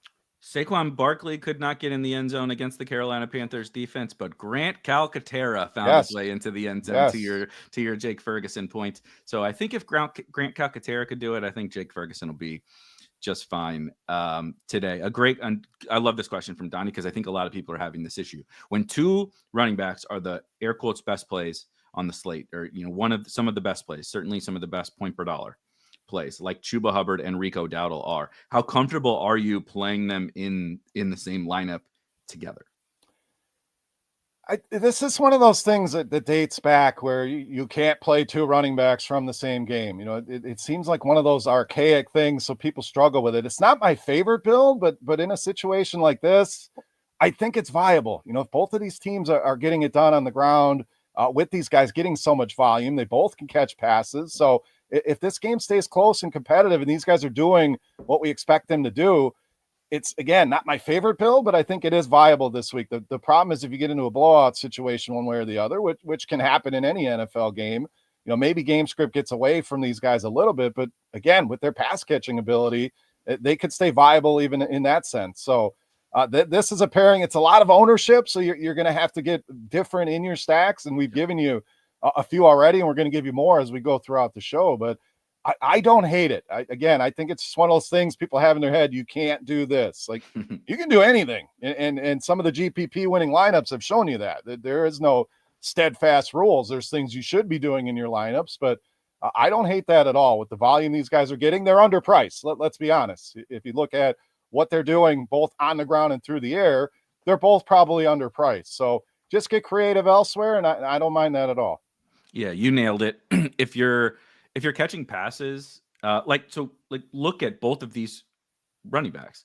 They're on bad teams. They've been in negative game scripts all season, and they keep getting there. It's not like the only times Chuba has a good game is when the Panthers have won their 2 games or whatever that they've won all year. No, he's getting home in lots of negative game scripts. Guess what? Cowboys not winning a lot. Rico Dowdle catching passes. You need to pop a run. What you're really hoping for is to consume the touchdowns. You need the game.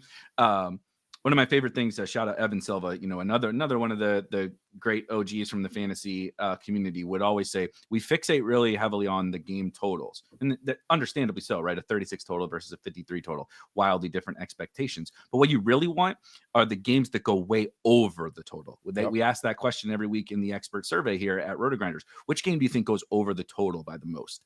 And because that is like, it's priced, totals are priced into the projections, right? So like if all goes according to plan, like sure, we all know exactly who's going to score the most points because we kind of roll it up to the total. We want the one that's projected for 40 points and scores 60, right? We want the Lions. We don't want the Lions Bills to score 53. That's like fine. We want them to score 75. Like that's what we want. And so you're hoping for that expectation and to get all of the touchdowns. TJ mentioning the actives and inactives are starting to roll in. Tony Pollard is active. That dude hasn't practiced in months. What a life Tony Pollard has. Right. Just making the bag, not caring about winning, never practicing, showing up, getting 25 touches. Breece Hall active. David Njoku is inactive. They did mention, we can talk about that game a little because it has some weather concerns, but it's still a pretty fun one. I mean, it's a Jameis Winston game. What Jameis Winston game isn't pretty fun? But without David Njoku, without Cedric Tillman, we do have some. Roth cleared up the weather a little bit. Perfect. Thank you, TJ. This morning, but still yellow orange. There's going to be some wind and a little bit of rain. The rain should theoretically stop around game time. I love when Roth really digs in to be like, the most likely outcome is on, but I want to make crystal clear that I can't rule out a heavier shower. It's like shout out to you, Roth. We love you. But so some concerns, but the Chiefs defense, I believe over the last, I'm going to screw it up, the stat, 6 weeks or so, 31st in EPA allowed per play on defense. Not good. The defense has been bad, and Jameis is going to sling it. Are you concerned enough about the weather to care, or what do you think about Jameis stacks? Now it's even more consolidated without Njoku. Yeah, I don't mind it. I mean, Jameis has shown he's going to be winging the ball all over the place. I mean, you worry about the Chiefs kind of slogging this game and making it ugly, which has been the story of their season here. But with an even cleaner, path of who's going to get the targets here in this game, I think this is certainly one that you can attack. So, Elijah Moore kind of gaining steam as we go along here. Are the Chiefs going to do everything they can to take Jerry Jeudy out of the game? That didn't work very well for Denver. A lot of people were worried about that matchup, and he got it done. So definitely a stack that with the weather, I would say clearing up, but not looking as bad. Jameis is just fun to have in lineups. Let's be honest. I mean, he can put up 35, 40 fantasy points against anybody. So it's cheap. I think a lot of people likely hesitate. I think Jordan Akins kind of joins the conversation now in these cheap tight ends. If you're worried about Smart and Strange getting too much ownership, this late news, I mean, it'll certainly raise his ownership, but he might be the lowest owned of those three. So yeah, and then the Chiefs, you can run it back with a variety of options. The Browns have struggled against the deep ball. You want to take a shot on Xavier Worthy, Hopkins, Kelsey getting targets. So yeah, Jameis stacks are always fun. I think they're viable now, even with the injuries here. I'll even toss Noah Gray into the conversation. And I know Noah Gray feels like, he's a tight end too. And I guess technically he is. He's also like their wide receiver 3/tight end 2. He plays a ton alongside Kelsey. They play a lot of 2 tight end sets. If you had to pick one of the 2 Browns receivers between Jerry Jeudy and Elijah Moore, which one are you picking? I'm going to use both. So I'm going to say that if you're choosing me to pick one, I'm going to still go with Jeudy. Just the upside, Elijah Moore, more intriguing on DraftKings just because he's going to rack up receptions and he can get there that way. But Jeudy has shown, slate winning upside. So tougher matchup for him, but I think Jeudy would be my preferred pick, but I do like them both. I think I agree that Jeudy has the, as we saw, 50 points in his range of outcomes. Elijah Moore maybe has 28 or something like that, which is great. If you get 28 from Elijah Moore, awesome, you can win a tournament. But I think Jeudy just has a little more ceiling, and he's still at an affordable price. But you mentioned Jordan Akins, and go ahead, TJ. Worth noting on FanDuel specifically, Elijah Moore is a little bit of a free square this week. They messed up his price. He's only 4,700. Thank you. Yeah, he's cheap. Yeah, 4,700, projecting for 11 targets from Jameis Winston. Good old FanDuel. At least we didn't get $4,000 Dalton Kincaid. Yeah, that was interesting. That took me back. Who was the baseball player that was like $1?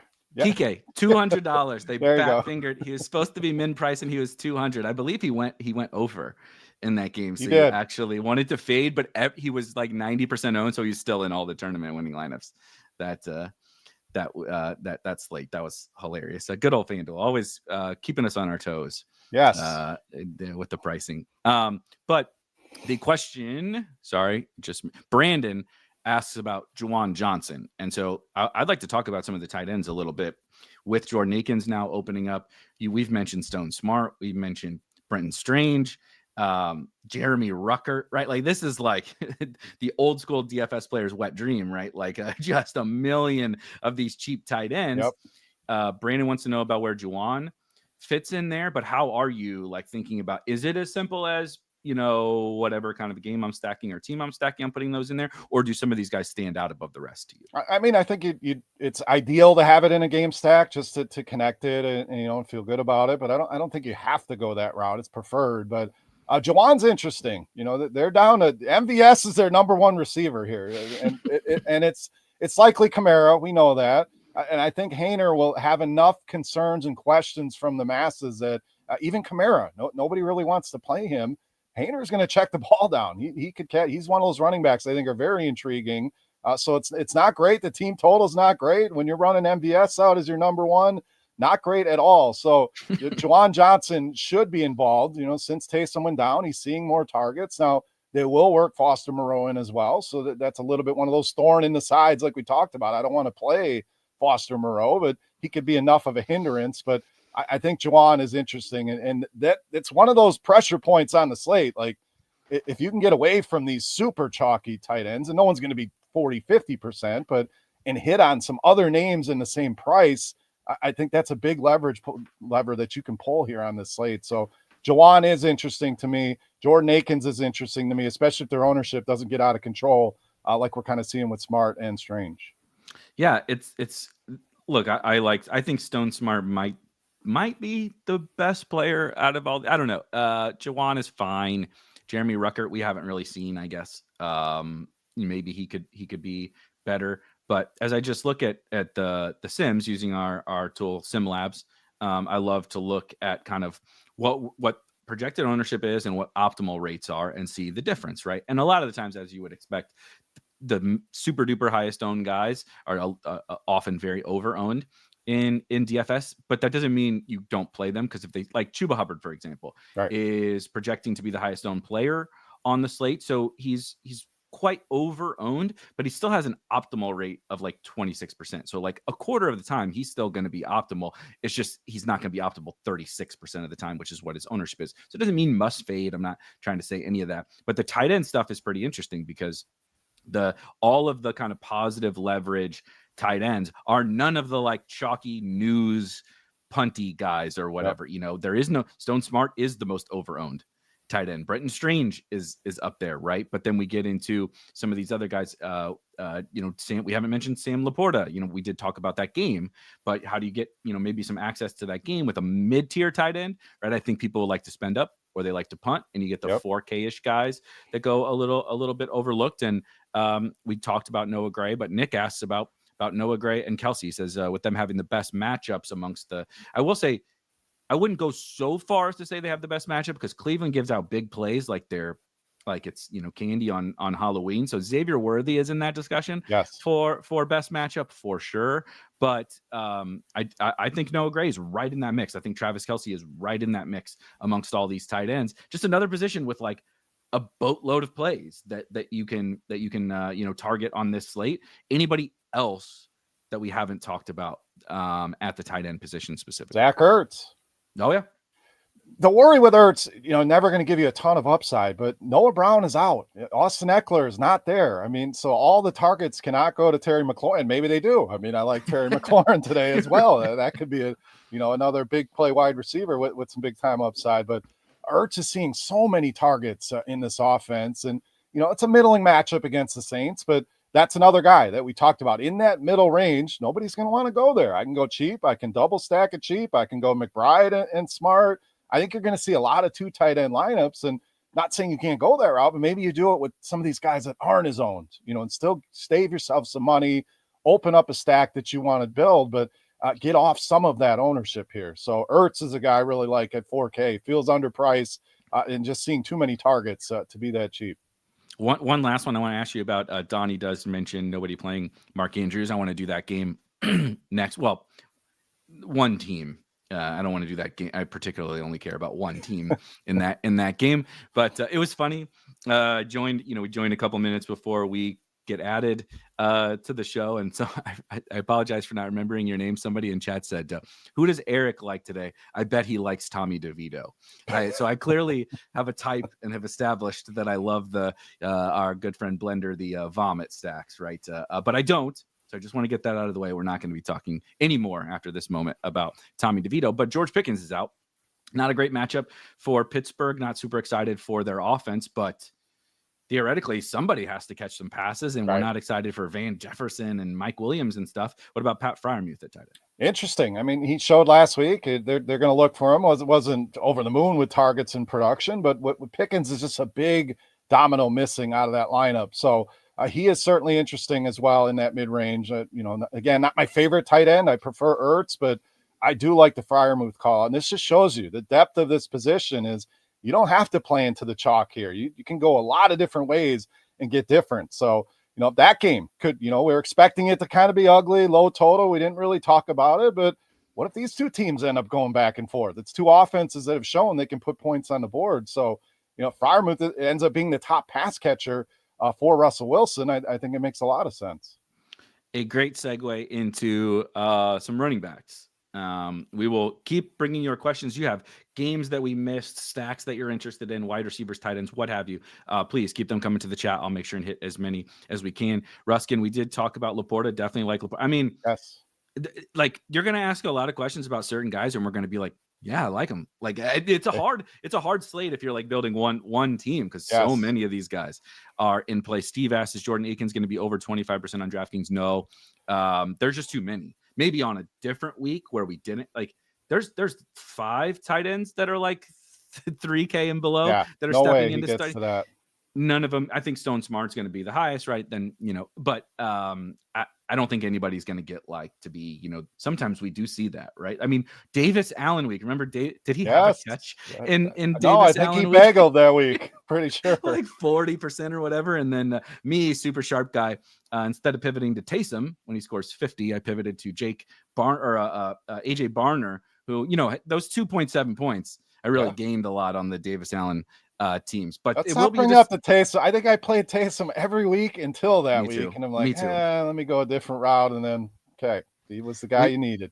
Neil and I spent like 10 minutes on the show talking about Kamara, leverage off Kamara, and went on both of us as we talk it through, I think Taysom's like an unbelievable tournament play. Blah blah blah blah, and then I played AJ Barner, and he didn't play any Taysom in 150, and we show up the next week, with your tail between your legs. Oh yeah. Listen to your own advice. Yes, that would be a good idea. We'll hit a couple questions, then we'll bounce to the Derrick Henrys and Saquons of the world because I want to talk about those guys for tournaments. Denver running backs. Did not expect a question on this, but Javonte.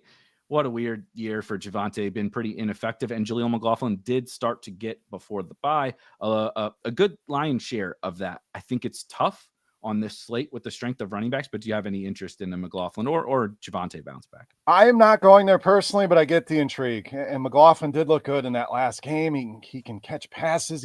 When you look at all three of them, he just looks like the guy that, shot out of the cannon, as they say, just explosive. But is he going to get enough work? Is Peyton going to trust him enough, and ice Javonte and Estime enough? Not completely. They're all going to be involved. But that's the problem. It's almost a weekly hot hand approach. Who is it this week? That's what we're going to roll with. If you can get in the mind of Sean Payton and figure it out, have at it. That's a complex place to be. So I understand the question. I understand the intrigue, but it's just really a guessing game. You could certainly hit on it. I just don't know that any of those three are going away. And if Estime gets off to a good start, do they continue to go with him? Do they go back to Javonte? Maybe they get down in the game. They're throwing to McLaughlin a little bit more, but it's just so many questions with so many other good running back plays. Not for me personally, but again, I understand the intrigue of it. It's the slate. We had a slate where we had a Broncos running back where we had to discuss at length when Javonte essentially got benched again. Every other, Marvin Harrison scores a touchdown every other week, and Javonte gets benched for one of these other guys every other week. And it was Audric Estime down the stretch, got benched, and we had to talk about, but we didn't have running back. We didn't have value. We didn't have running back options. And this week, there's just so many, like $1,000 more, $1,500 more from Jilla McLaughlin will get you a bunch of guys projecting for like 18 plus points, like 20 points on this slate. So that's the big difference. That I would love to take that dive on other like tight pricing slates. Yeah, dude, let's take the plunge and just hope, right? He find a touchdown or he does take over the job. This week, not only does he actually have to take over the job, he needs to score some fantasy points. Even in last week, he scored 9 DraftKings points. That ain't going to get it done this week, even at his price. And so it's just a really long parlay that I think is a little bit rich. It's a perfect, like a showdown. This game is on a showdown. Yes. Okay, give me some shots on McLaughlin or even a captain spot and hope he takes it and rolls with it. But like you said, there's just too many other options it's really trying to go uphill here with McLaughlin against, 10, 12, 14 running backs that are all likely to outscore him. Bingo. A couple more questions.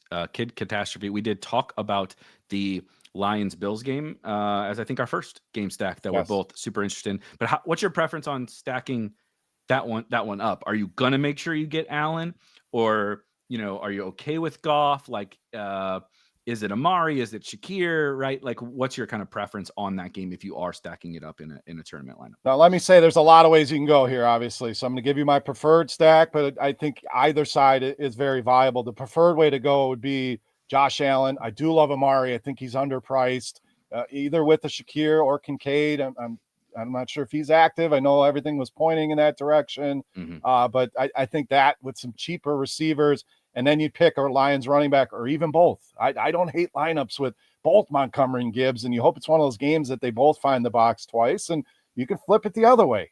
Jared Goff indoors, high total. Give me a Monra. Give me some Sam Laporta, like we mentioned, Jameson Williams, big playability, and then you have some viable, don't say cheap, but underpriced Buffalo pieces that you can go to, like Amari. So the Allen preferred, but that cost, it's up there. I mean, he's not easy to get in the lineups and feel good about everything else.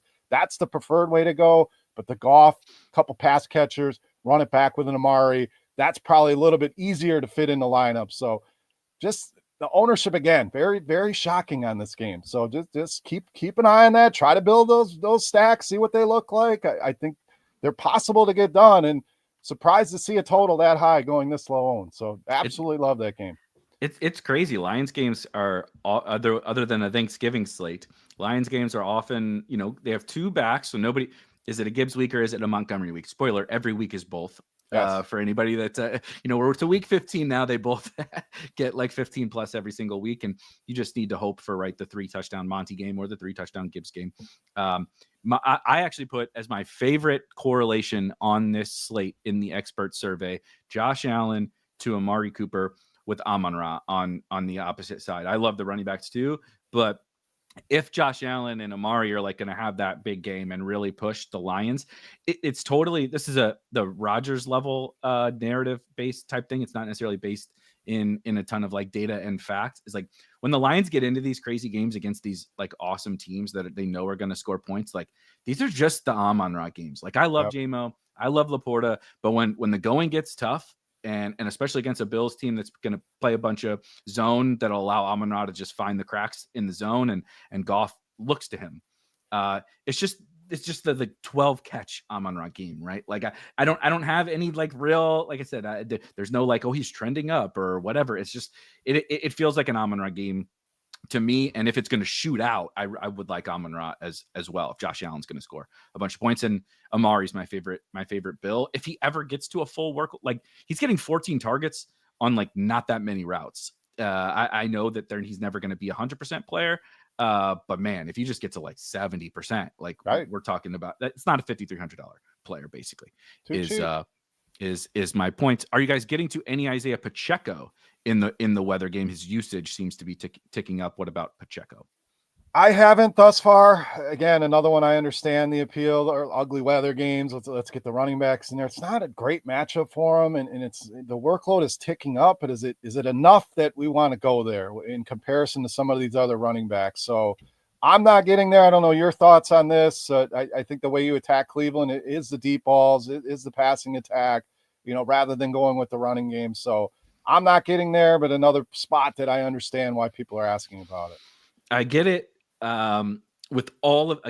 I'm trying to be very particular. The opportunity cost today is at maybe the highest of the entire season. And I just want to be, especially at running back, which we'll get to next. I'm just being really, really particular. The Chiefs aren't exactly this excited. I know it's the Chiefs. It feels like that should be like a big thing, but the Chiefs in bad weather, not so great like mediocre matchup. And I have like still some small workload concerns. Like, right. I don't know, man, like they're not scoring 30 like ever.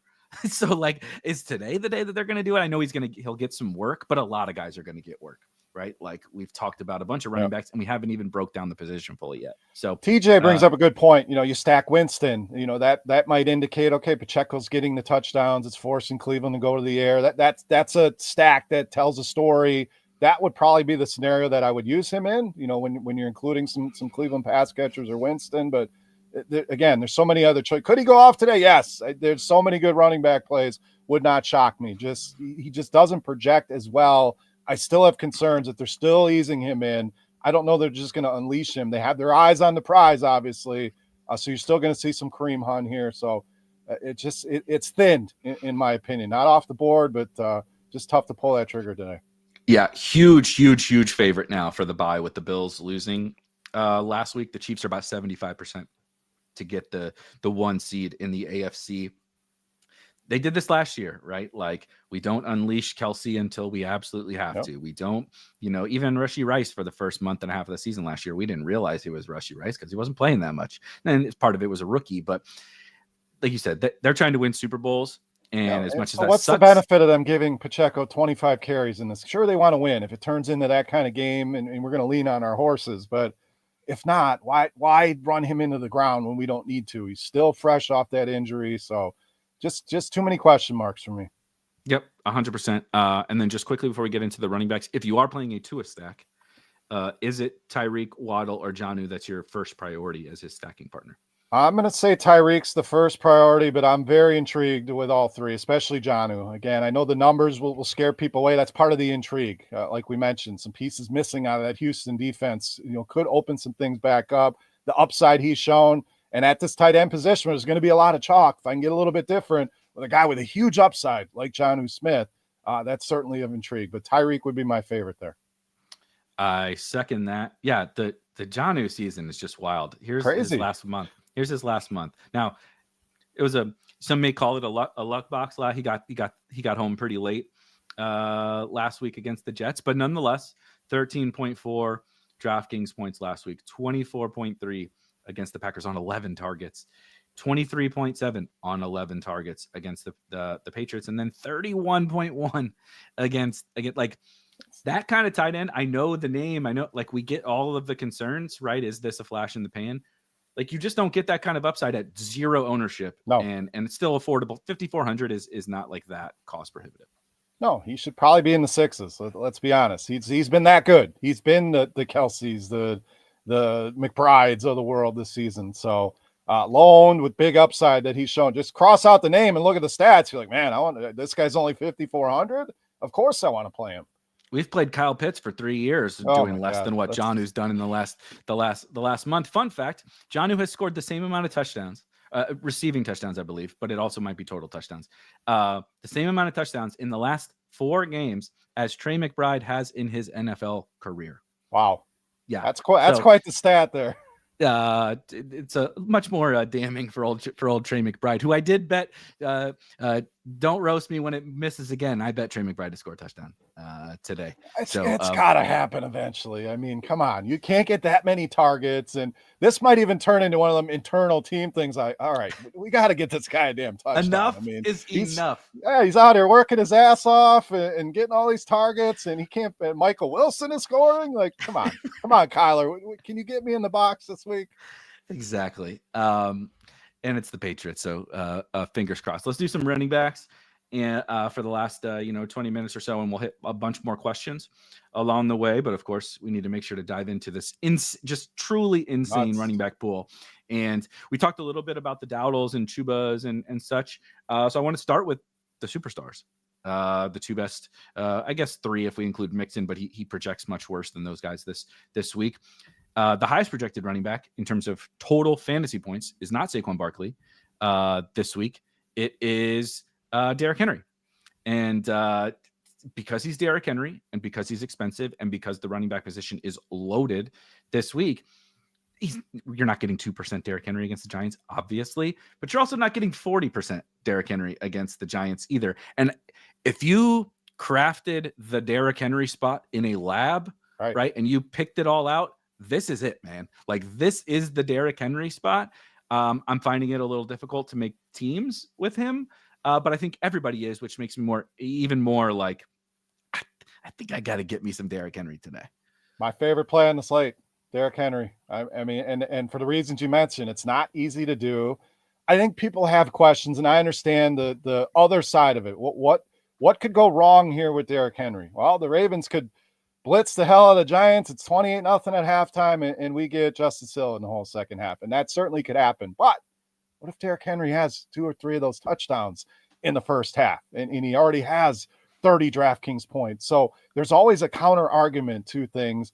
Like you said, huge favorites here. We know he's going to get the workload. I don't see the Giants and DeVito putting up any resistance here. I would absolutely be shocked if they did anything to stay competitive and close. Can it happen? Absolutely. But like you said, crafted in a lab. Love Derrick Henry. Another one I was surprised to see the ownership so low. And I get it. We have a lot of options. It's not easy to get him in the lineup. There are concerns that this game could get out of hand. I understand the reasons why. But this should be, and I said this in my video, probably at 40% on week for Derrick Henry. And we're going to get him 15 to 20, taking advantage of that. 100%. I am that, what's the meme or whatever, like, just play Derrick Henry this week. And then the middle, the middle guy is like, but he doesn't catch passes. And what happens when they're, whatever. And then the next guy is just play Derrick Henry this week. I'm the middle guy. Okay. Hand up. I know it.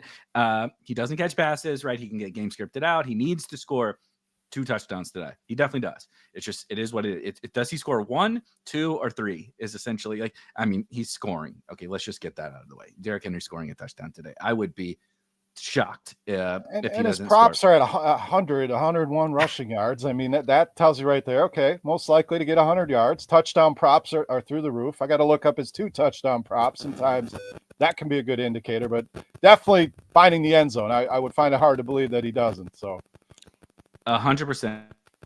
Sorry, I'm having some mic issues. I apologize for anybody if I'm screwing up your experience. But how would you compare Derrick Henry to Saquon Barkley? Does catch a few more passes, has been just setting the world on fire this year, but a tougher matchup against Pittsburgh at a similar price.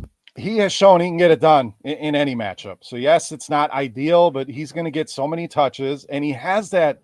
All it takes is one. Not everybody has that. That's part of the appeal with Derrick Henry too, is it can be an 80, 90 yard touchdown run, and he's breaking the slate. So against Pittsburgh, is that likely? No. Is it possible? Absolutely. And he has shown us that. So anytime you can get a guy of his ilk, his upside at low ownership, it's tough to put him in when you can click Chuba and Dowdle and some of these other guys, and it just feels warm and comfy and easy. This is how you win a tournament, going overweight on a guy like Barkley, like Kamara. I will throw in that same bag. I get the concerns with Kamara. Jake Haener, certainly a concern, but what if he catches 7, 8, 9 balls? What if they stay competitive here with Washington?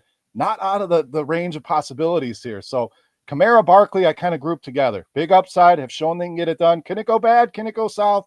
Absolutely. But that's why they're 4, 5, 6% owned.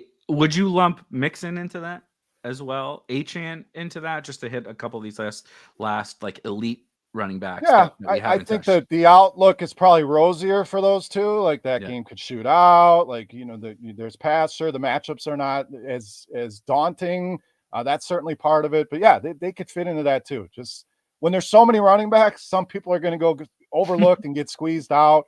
That bucket of 4 is certainly qualifies. Henry's not going to have no ownership. I'm saying it's lower than I think it should be, but a lot of options here. So Mixon especially, Achane been great. You're really depending on that pass catching, and it can certainly be there. But Mixon can get there both ways. He's going to get volume on the ground. He's going to catch passes. They score points. He's a great bet to score. So Mixon is preferred over Achane, but that upside with Achane, just like Kamara, DraftKings, you're racking up them receptions. You find the box, you put up a decent number on the ground. those four are all in the same bucket for me. A. Dean says, I can fit Henry, Chase, and Amon-Ra on DraftKings if I play Akins and Stone. I mean, I'm curious actually how you feel about this. You can play the double tight end thing to jam some of the studs. My problem is there's so many good running backs, which will continue down this list. 3 running backs in like a hand-built team. You know, I'm not spitting out optimizer team, so I shouldn't speak to it. But the 3 running back teams feel so good. Like there are still enough wide receiver values. Quarterback other than Josh Allen is not that expensive that getting 3 of these awesome running back plays is a little more of a priority than jamming like 3 studs. You could probably I haven't played around enough, Henry and Chase on the same team without having to dive into double $2,500 tight ends. I think that's going to be a very common build when the cards are turned over and we're looking at the lineups today. How many double cheap tight end lineups? Because it feels good. I can jam this, and this. You're really betting. Now, sometimes these guys don't have to hit. How many times have we seen lineups that, okay, you take a low score, but you alleviated salary. So you went down, you saved, you were able to spend up. Those guys have massive games. You don't necessarily need the $2,500 guy to hit. I understand that, but you're really betting on both of these guys putting up at least a decent score. And it's tight end. We know it can be rough. We know it can be ugly. There's nothing guaranteed in tight ends. I just think it's going to be a very, very common build to go with 2 of these cheap tight ends, load up everything else. So it's not to say avoid that. You just got to be creative, get different, maybe use some of the other tight ends that we've talked about in that kind of build. But I agree. It's a week. I want to play a lot of running backs. And normally I want that wide receiver in the flex on DraftKings, but there's so many good running backs and guys I think are too cheap, guys in the mid-range, guys like we just talked about. We could throw Jahmyr Gibbs in that pool of guys that nobody really wants to play for whatever. Right, Chase Brown. Chase Brown's getting kind of squeezed, which is kind of crazy, right? He's going to get all the touches. He's like Achane, but getting way more volume on the ground. You know, he's so involved in the passing game. So, yeah, there's just so many ways to go that it's a fun week at running back for sure. The other thing that you nailed is making sure you're being smart about. So like, why would think about what your opponents are going to do. If they play double punt tight ends, who are they getting? The same guys you're probably getting. Yes. So maybe your ownership across the board is like not out of control because Henry's not out of control and Chase is not out of control. But why did they put, the wind horse meme, right? Why did those people put those double tight ends in there? It's to get the same spend ups that you're trying to get with your. So now, even if that hits, you're still competing with a bunch of the teams that built the exact same way that you did. So that's the problem. Let's see. Yeah. Amen. Nice having Beer on the show. I agree. Thank you, sir. TJ just made a double tight end with Ruckert and Strange. So TJ's out here. TJ builds sharp teams, and while we're talking, he was putting together that team that we were just talking about. Before we get to some of these other running backs that we like, a couple of questions, several questions here on the Browns defense.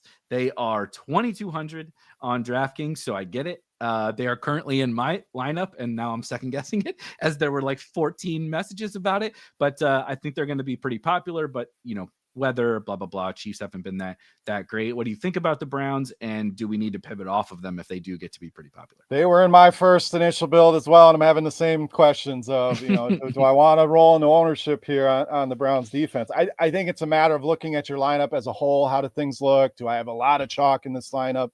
If not, you're a little bit different.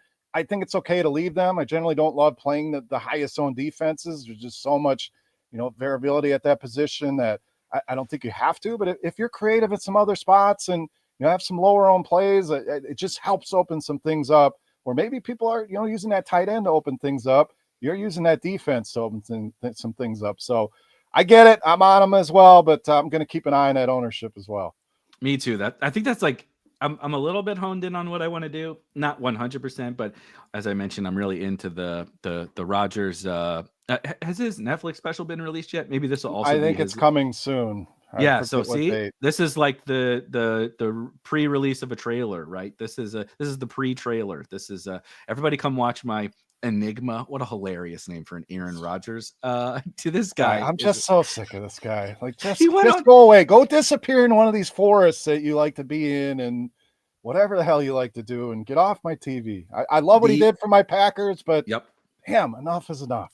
The going on an ESPN show and talking crap about how ESPN personalities are just trying to stay relevant is hilarious. Like, that's one of the funniest things. Hello, Kettle. I was like, oh my God, dude. We all go especially on that show. Like, especially on the show that he's going on. Like, that's what that show is above all their other shows. Right. Oh man, the dude, like, I like McAfee. He's funny, he's entertaining, whatever. But like, the dude is wearing like cut off t-shirts, and you know, like they're like throwing zins in during the show. Like, he is like the crazy content creator just trying to you know, have fun and stay relevant. Like, buddy, that's what you're there for. Anyway, but like I said, I do like Aaron Rodgers. Today you mentioned the your Packers. The Packers game is on Sunday Night Football, which is of course not on the DraftKings slate, but Javon wants to know what we think about that game because it is on the FanDuel slate. Just quickly, Zach Charbonnet, very, very much in play. Probably the first guy we should discuss in that game because Ken Walker is doubtful. Looks like he hasn't practiced all week. He does not look like he's going to play. And Zach Charbonnet absolutely annihilated the slate. Just about Josh Allen level nuked the slate last week. That I didn't, you know, I played him, so it was fine, but I did not realize he had that in him.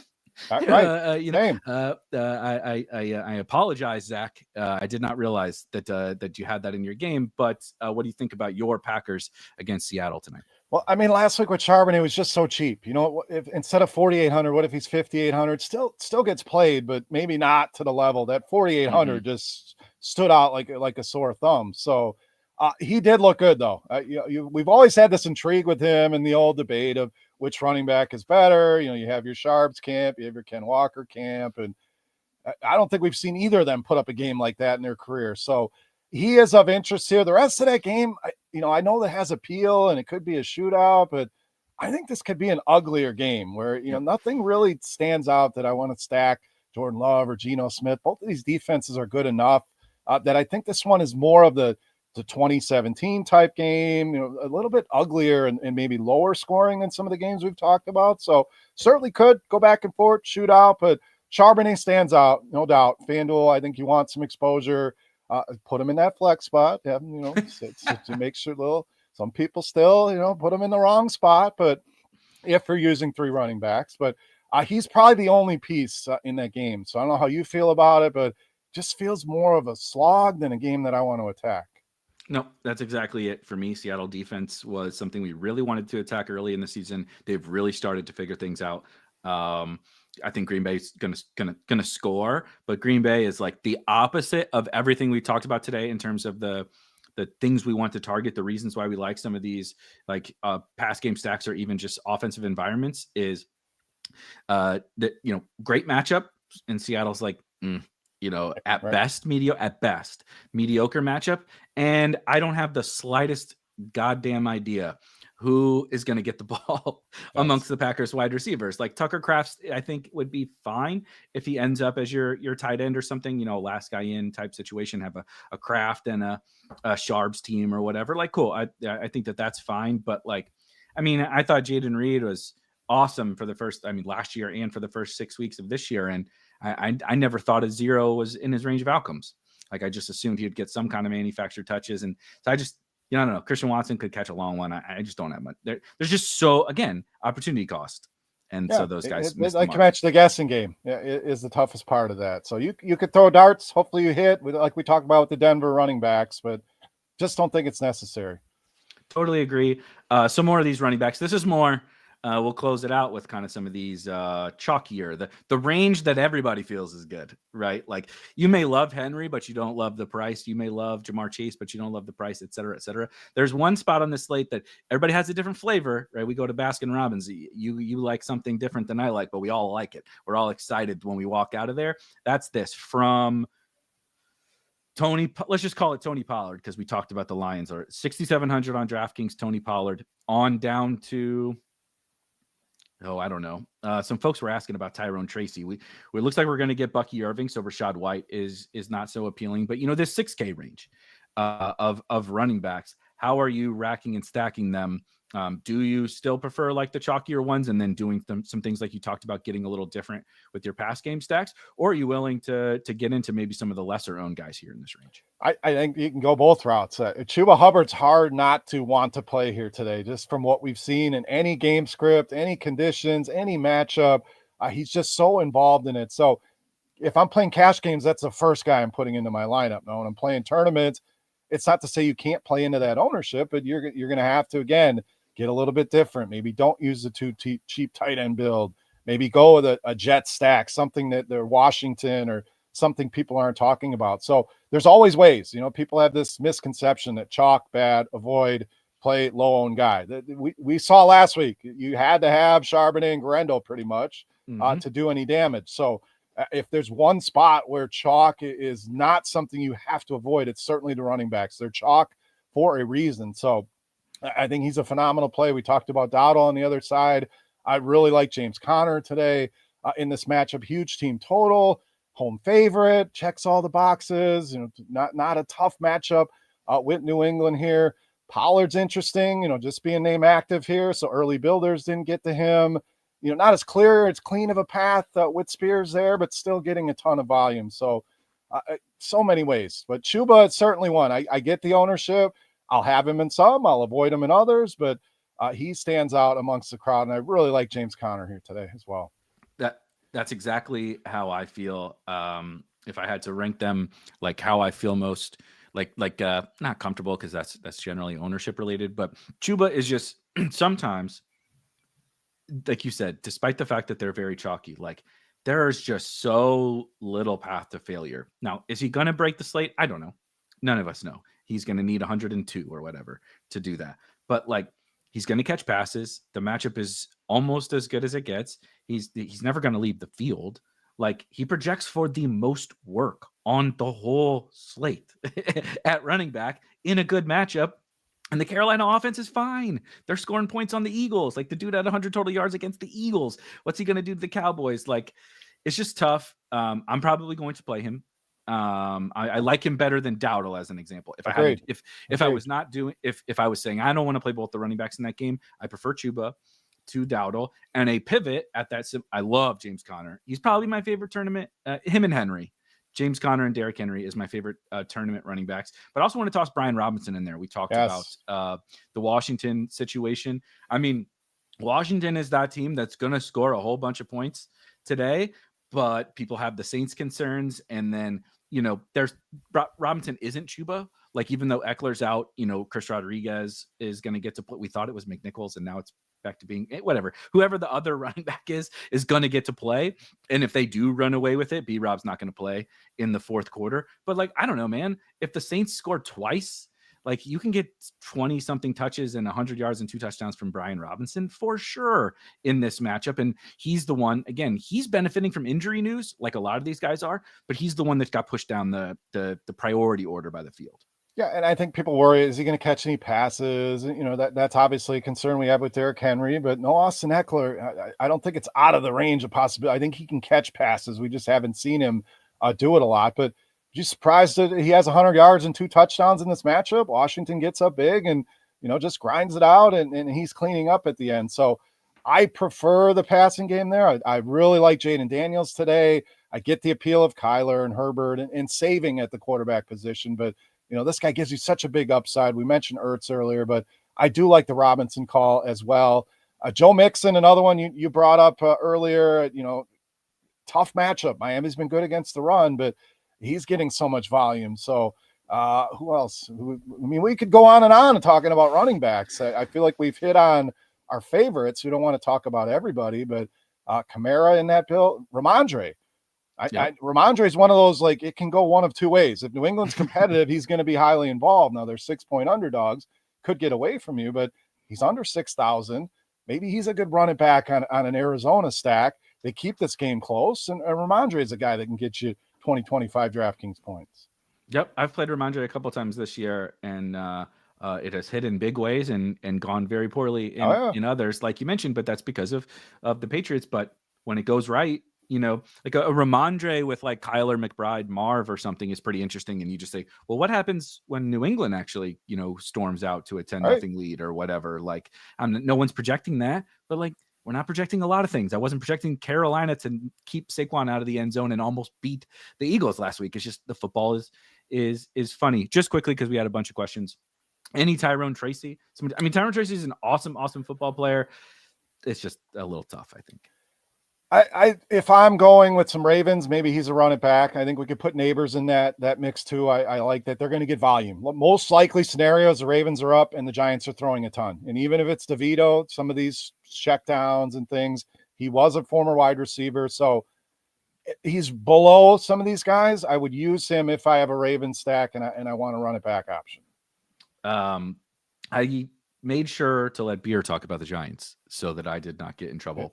I just had to throw in some Giants here. I do like Neighbors, another guy. The price is down. Nobody really wants to play him, but if they're down, it could be a 15-target game for Neighbors against a secondary that's been better of late. But over the course of the season, they give up a ton of production to the wide receiver position. Price is down. I did want to note that 6,400 Malik Neighbors on DraftKings now. This isn't 7,800 like we were getting before we bring on crunch time. We have to give our flag plants, our what is going to win tournaments today. I always leave it open for whether you want it to be an individual player or a stack or something, but Beer, what is your flag plant winning tournaments today? I think this is just one of them King Henry days where he just goes absolutely nuts here. A 150 and 2, catches a couple passes and just puts up a huge score in this game. So I'm flag planting Derrick Henry here to have a massive day. We are going with the oldest combined age of the two flag plants of this show. I feel a quarterback coming for you. Almost. Okay. He's paired with said quarterback. It's Devontae Adams, 31 years, soon to be. Devontae was born on Christmas Eve. Did you know? I just looked this up. Devontae. So he's got a 32nd birthday coming, and maybe one of his last games ever getting to play with Aaron Rodgers in just the smash spot of all smash spots, the middle finger spot of all middle finger spots for Aaron Rodgers. Perfect Derrick Henry spot, perfect Devontae Adams spot. You put those two together, and it's not going to be super owned either, which is very, very fun. So let's go ahead and bring in a crunch time, and they will hopefully add some youth to our flag plants here that we did not bring.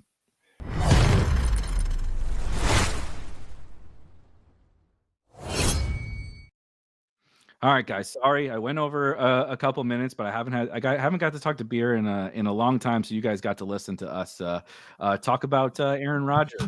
As everybody surely wants to hear at this time of the year, the 3-win Jets or whatever, and we're discussing Aaron Rodgers. But Keith, as we do every week, I need you to come bring some sense, some good plays from the.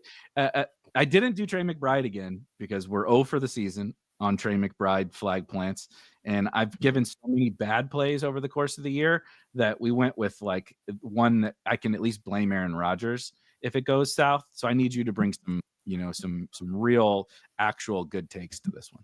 Alongside Beer actually did the right thing with Derrick Henry. I don't know how much I'm going to be able to bring because this is a team that I feel like every time I decide to get on them, they let me down. I know who it is. It's got to be the Dolphins, though, right? Yep. Like secretly, Tua's just tearing it up. Tyreek might be back.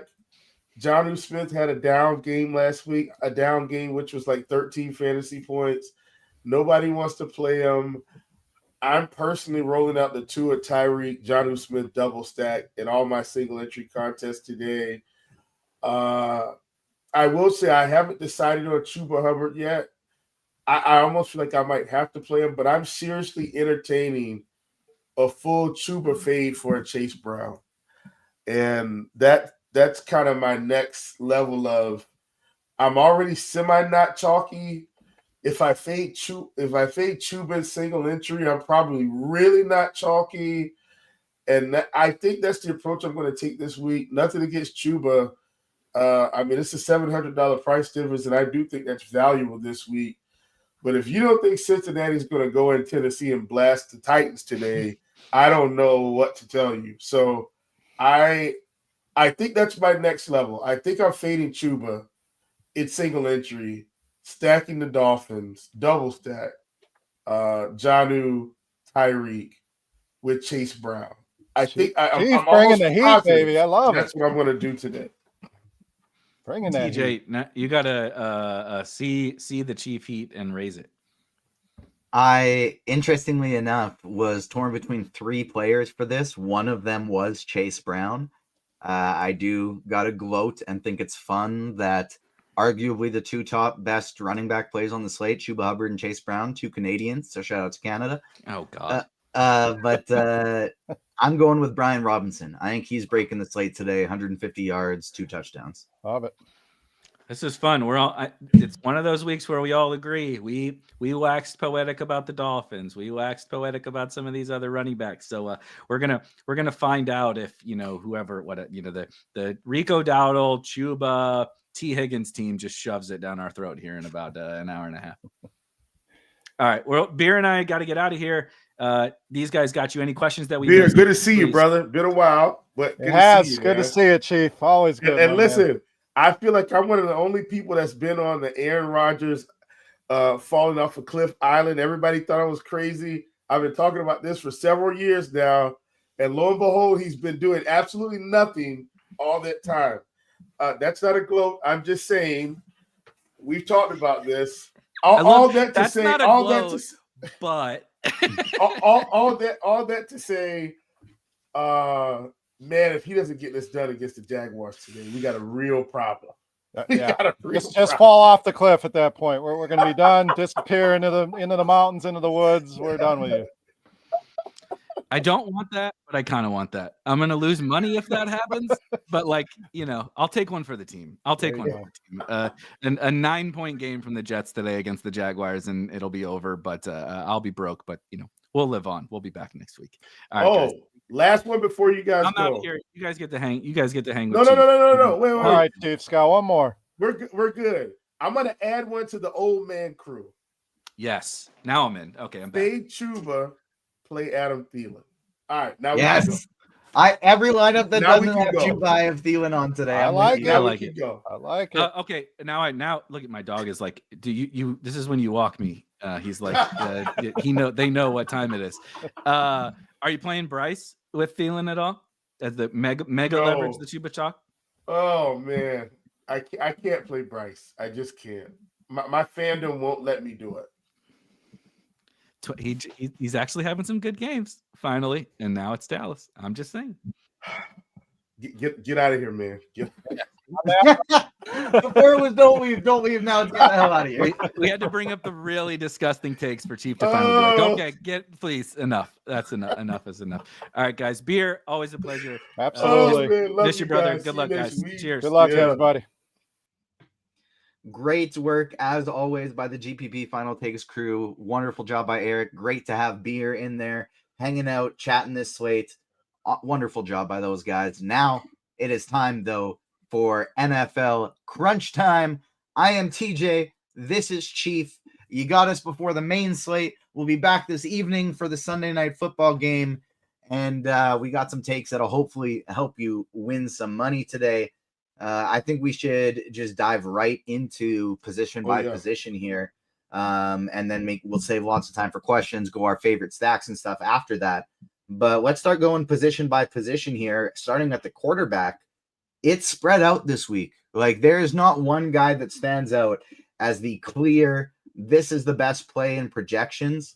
Murray and Herbert are going to be the 2 chalkiest options. They're also the 2 most likely to be optimal, according to SimLabs this week. Who do you like at QB? I do really like Tua today. Ironically, like, it's not just the whole offense. He has been playing better. Looks to be progressively playing better, especially over this stretch here. So I like him a ton. I like Joe Burrow a lot too against Tennessee. It's just I don't know if anybody's getting him. And I also like Jaden Daniels. But like you talked about, it's really spread out this week because of lineup construction. So initially, TJ, I thought I was going to get Burrow, Chase, kind of that type build. Couldn't quite fit that and feel good about it in single entry. So Tua's my guy. on the cheap end. So, we're talking about the Bryce Young, the Aaron Rodgers, the Jameis Winstons, the Drake Mays, the Richardson, who's a little bit cheaper. I guess if I had to take one out of that group, God, let me go ahead and hit me with the tomato now. I've been attacking Jacksonville all year. So while I don't like Aaron Rodgers a lot, I mean, he threw for 300 yards last week against Miami. So it's definitely possible, or within the realm of possibility, that he could put up some numbers today against the Jaguars. I see a PJ put in there that Allen Amari is easier to play than people think. I agree. And I was gonna get to that. So thank you for bringing it up. Josh Allen, 8,500. Lamar Jackson, 8,300. Jaden Daniels, 7,500. Those feel like the bigger spins. If you're going to play one of the big spins, I think it's one of them because they've got – so Allen's in a competitive game. Jackson, they should run away with it against the Giants. And Jaden Daniels, same thing against New Orleans with this, new quarterback. So I think those three guys have paths to big games in different ways.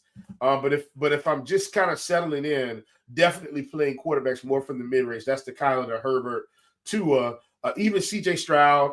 I even like Bo Nix. I'm fine with Bo Nix. Like I like all those guys. So that the mid-range is really good today. And I like a tight quarterback pool, and I've named like 10 quarterbacks. That tells you how good quarterback is this week.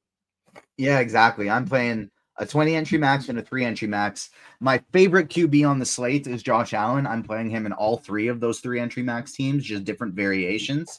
And then in 20 entry max, I have Herbert, Murray, Burrow, Daniels, Tua, Bo Nix, Jameis Winston, Lamar Jackson. I'm going to be heavily overweight on all the expensive QBs. I think they are all in such great spots, picking up such low ownership. Daniels, Lamar, Joe Burrow, I'll be overweight on all of them. Josh Allen, my favorite of the whole group. On DK, who do you and yeah, J3 has been listening all week. He knows I like the Josh Allen rushing prop this week, getting over on him quite a bit. And that's the perfect time, actually, to bring up Splash Sports. Because if you haven't signed up for Splash Sports yet, there is still time. Now is the time. Promo code ROTO10. And when you play $100 in quick picks, you get another $50 right back. Go to splashsports.com/RotoGrinders homepage. This is the Splash Sports card I put together so far. I got Chase Brown, more than 14.5 longest rush. Chuba Hubbard, more than 19.5 rushing attempts. Josh Allen, more than 41.5 rushing yards. Got that at 33.5 earlier in the week. And then Jahmyr Gibbs, longest rush, more than 17.5. That's where I'm going on Splash Sports this week. And you can find all these great options and more with our Props and Pick'em package, the expert picks for all your favorite sites with Props and Pick'em. Sorry, as my dog's going crazy in the background. Our elite sports betting and fantasy Pick'em package features bets and analysis for your favorite RG experts. Props and Pick'em also includes tools and data powered by our hardworking projections team. Don't make a bet without it. Chief, who would you choose between on DraftKings and a cash lineup between the 2 cash options today? Justin Herbert and Kyler Murray. Oh, muted. Dang it. I hate these mutes, man. I think if I'm choosing between the 2, I think it's Herbert, man. I feel like Tampa Bay could push them a little bit. Like, I'm expecting Tampa Bay to score some points. So I think I take Herbert. In my head, I want to take Kyler, but my heart says Justin Herbert today. I think I go slight edge to Kyler on DraftKings. I just like that running ability for cash. I do worry Connor's going to soak up all the points that they score, but I think I like just a slight edge to James Conner there. On FanDuel, it's a bit of a different story. We got some ability to save salary. I would go Josh Allen in cash on FanDuel. How about you? Yeah, for sure, Josh Allen. Love that call. Want to shout out to the Blitz crew for giving me Josh Allen last week. Love you guys. Can't thank you enough. I tried to stop it. I did too. Because like the second, and who'd they give me this week? I guess I got Mahomes. So I forgot. I'm supposed to build a Mahomes team for the Blitz. I don't think I actually did that. Whoops. I better try and get that in while we're going here. Yes, but I agree. Yes. Josh Allen and cash for FanDuel, because I'm pretty sure I just have my regular cash Kyler Murray team in the blitz one right now. Let's pivot over to the running back position. On FanDuel, we have Zach Charbonnet. He's going to be a must play today for cash games, as is Chuba Hubbard. Those are the two you're playing for sure. The third, I think, is up in the air, but I think you probably want Derrick Henry over there. You're going the Henry, Chuba, Charbonnet parent trio for cash games. Will, who do you like at running back? Specifically FanDuel or just in general? In general, I'll cover like them. I'll make sure I hit cash for DraftKings and FanDuel, but for tournaments, both together is fine. So yeah, I think Chase Brown quite a bit today, like just generally speaking, just because of the workload he's going to get. And I am expecting Cincinnati to handle business here at Tennessee. The other thing about Chase Brown that I really like is not just the fact that he's getting the workload, TJ, the targets, right? I mean, he's getting 4, 5, 6 targets a game. Now, I know some of these games they've had to score a few more points to keep up, so I get it. But I do really, really like him quite a bit. I love your Brian Robinson call. I think he's definitely a good one. I think a guy that's getting left out in the cold because of the situation is Alvin Kamara. Once again, I don't think the Saints are going to do a whole lot today, but that doesn't mean Alvin Kamara can't catch 8 passes for 40, 50 yards or rush for 60 yards and possibly score a touchdown. So it's just more of that rather than me thinking the Saints are actually going to be good. So wanted to clear that up. I just feel like all the expensive running backs are getting left out in the cold, TJ, for good reason. Like your Joe Mixons, the guys that we feel like are going to be leaned upon heavily. Once again, for good reason. I just don't like a lot of cheap wide receivers today. And so there's not really a lot of cheap wide receivers. There's not really a lot of cheap running backs. And thus, TJ, we're ending up kind of in this mid-range build trying to figure things out. But, you know, so I wanted to bring up Mixon because I think this is a good spot for him. If I could have got Mixon, and I probably could still get Mixon on the other side of my Miami stack, which would be very different. Like, you're not going to hardly see that a lot. But I just think Chase Brown, for me, if you ask me who's my number one guy, it's Chase Brown this week. I think that's fair. Number one for me is going to be I got the most Chuba, but I got Chase Brown right behind him, and I got Brian Robinson Jr. right behind him. And let me clear that up, TJ. Let me clear that up. Yeah. I love Chuba Hubbard. So when I'm saying Chase Brown is my favorite, I'm saying I feel like to get a little, like he's about 10% less owned than Chuba this week. He's still at 20%. So it's not like he's low, but like Chuba may steam to 35 by the time we get rolling here. And if we could get that type of ownership gap for a guy that's, in my opinion, has comparable upside, that's why he's really my favorite. So I don't want anybody to think I don't like Chuba. I think Chuba's fantastic this week. Is going to own the backfield. I just like Chase Brown because he's in the same role, but nobody wants to play him as much.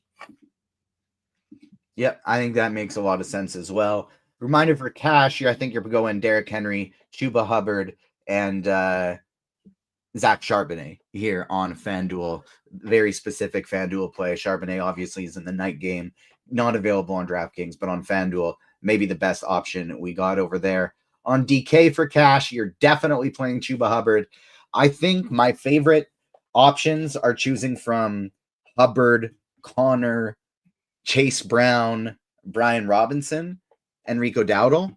But I don't think you're wrong by any means playing Derrick Henry in cash today. If you're able to get up there, you like your lineup, totally all good running Derrick Henry in cash. Wide receiver position, who are your favorites today? Definitely Tyreek, definitely Amon-Ra St. Brown. Like those are some guys that are at the top of my list, TJ. I am with Beimfohr in terms of Adams. Like, once again, I've been attacking Jacksonville all year, so no need for me to stop now. I like Marvin Harrison Jr. today. Like, he's kind of been a forgotten son. You know, came in, high draft pick, has only had a handful of really big games, but TJ, the price, 5,500, match up with the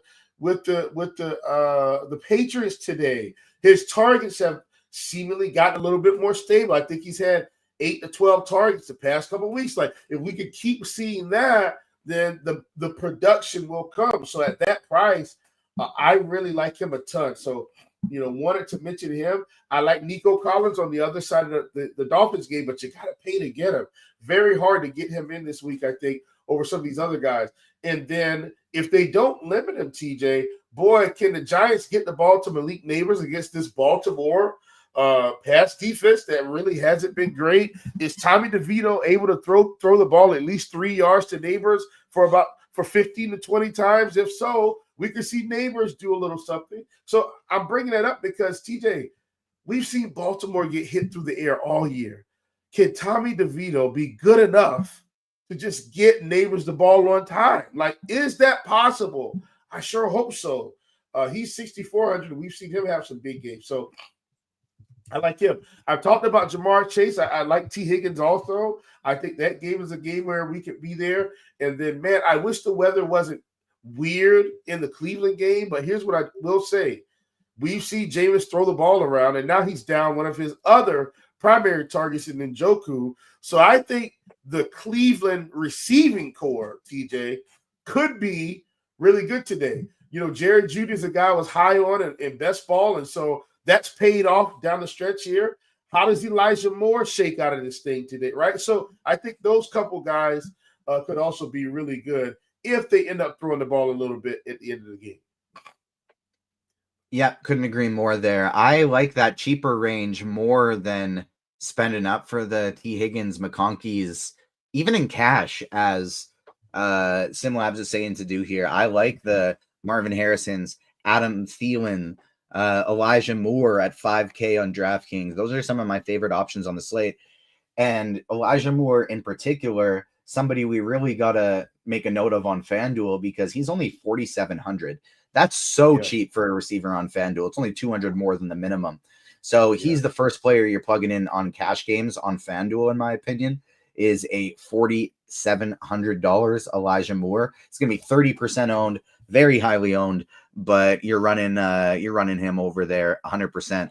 Calvin Ridley in cash is a fine cash option on DraftKings, a must play in cash on FanDuel. You're playing Ridley and Moore for sure, which allows you to spend up for Derrick Henry over there. That's how you're getting to him in a cash game. I think Higgins and McConkey are fine, but in my opinion, I think they're going to be going a little bit over-owned today. I do like Jerry Jeudy, especially if I'm not playing Elijah Moore or if I do have Jameis Winston. How are you prioritizing the spend-ups today? I think my favorite, just because he comes in a little bit cheaper than the top options, is Amon-Ra St. Brown. Love this spot for him against Josh Allen. I'm with Erik. My favorite stack on this slate is Josh Allen, Amari Cooper, Amon-Ra St. Brown as a run back. I love that trio today. How do you rank Chase, Collins, Hill, Brown, St. Brown, Lamb, Evans? I think my priorities are going to be Amon-Ra 1, Nico Collins 2, Tyreek Hill 3. Tyreek Hill 1 for me, Amon-Ra 2, CeeDee Lamb 4, Devontae Adams 3. And that is the same for me on FanDuel and DraftKings. These guys are priced not like the same prices, but their differences from each other are relatively similar on FanDuel and DK. So same thoughts for the spend ups there, except Tyreek Hill is a little bit more on FanDuel than he is on DraftKings. I think he's a much better play on DK. Tight end position, we got Trey McBride, Jonnu Smith, and all the cheapies this week because nobody is, I guess Jonnu is going to be super low owned, but Trey McBride, are people going to be going to him? FanDuel cash, I think the option is Hunter Henry that most people are going to. I don't think that's incorrect by any means. He's only 5K. I would prefer him over Henry over Smart, over Kraft, over, I mean, I do think Zach Ertz is a great, and Jake Ferguson are great tournament pivots in that range. But I agree, Henry is your guy if you're not paying up for Trey McBride on FanDuel. On DraftKings, you're either going McBride at 6K or you're going Stone Smart at 2,600. Those are the two cash game options today. Who do you like in tournaments? I'm heavy Jonnu Smith out, and I'm not basketball to entry today because I've got basketball right after the show, TJ. So whenever I got that, I just like to kind of keep it simple. So I'm playing Jonnu Smith. He kind of ended up being my favorite, but obviously Trey McBride getting so much work, so many targets. Like him a ton. He's my favorite. I still think Freiermuth has some value with no Pickens. Like he's 3,900. Like I'm not one that's going to write him off. I still think he has value. Like I was close to a Freiermuth build, but I ended up with Jonnu just because I think Jonnu's upside is massive. But like him a ton. Yeah, I don't hate the Freiermuth call. I'm not getting any Steelers offense today. Philly defense is actually going to be one of my favorite defenses on the slate this week. Like I said, for cash, McBride or Stone Smart. For tournaments, I like Ertz. I like Ferguson in the mid tier. I think Schultz is fine. But I want to get to a ton of Akins, Strange, and even Jeremy Ruckert as the pivots off of Stone Smart today, because I think they're going to come in quite a bit lower owned. We're projecting Strange for 10%. I think he's going to be lower than that today. I think people are going to gravitate to Smart, Jordan Akins second. I think Strange falls to third. And I don't think anybody's playing Jeremy Ruckert. But it's basically the exact same thing. It's a minimum price tight end who's starting for a backup. Maybe the Jets don't target tight ends quite as much as those other teams, but Ruckert's been getting targets even when Conklin was in. So I think he's a very interesting GPP play today. Yeah, for sure. And let me just say my lineup ended up having a massive change in my single entry build here, TJ. Didn't expect that. Let's see. I'm trying to get back to where I was here. I almost can't make it work.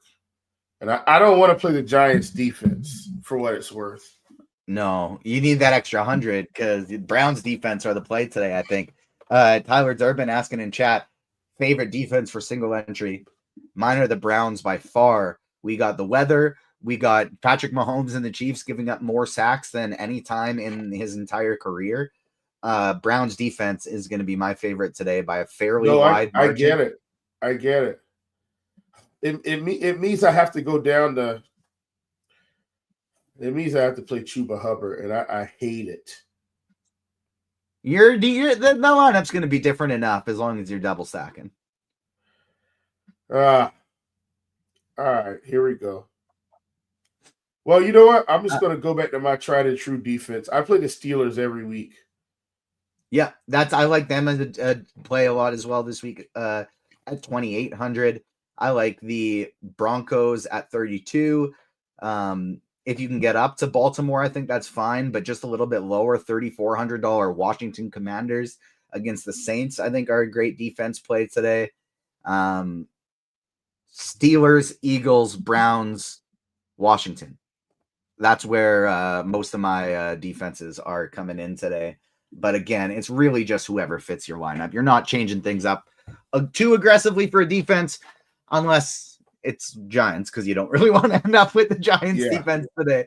There are a few exceptions, but for the most part, it is fairly random. Make sure you're smashing the like button if you're watching us on YouTube. Hit the notification bell so you don't miss out on any of our shows. Make sure you're subscribed.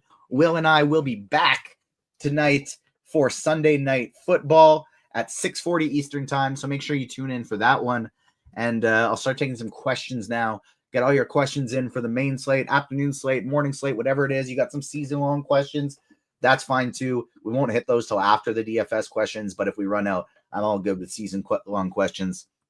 We'll go to the RotoGrinders live stream Discord chat first. We'll go to the YouTube chat second.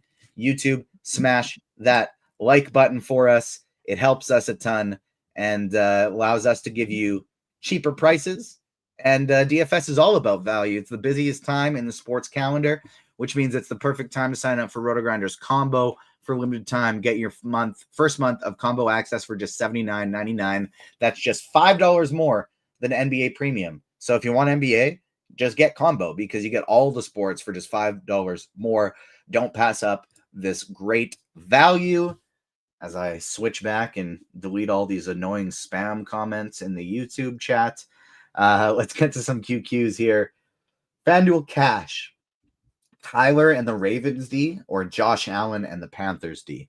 That's the Allen side for me 10 times out of 10. Yeah. Yep. Yes, the Ravens D probably outscores them, but it's so random. Panthers are playing the Cowboys.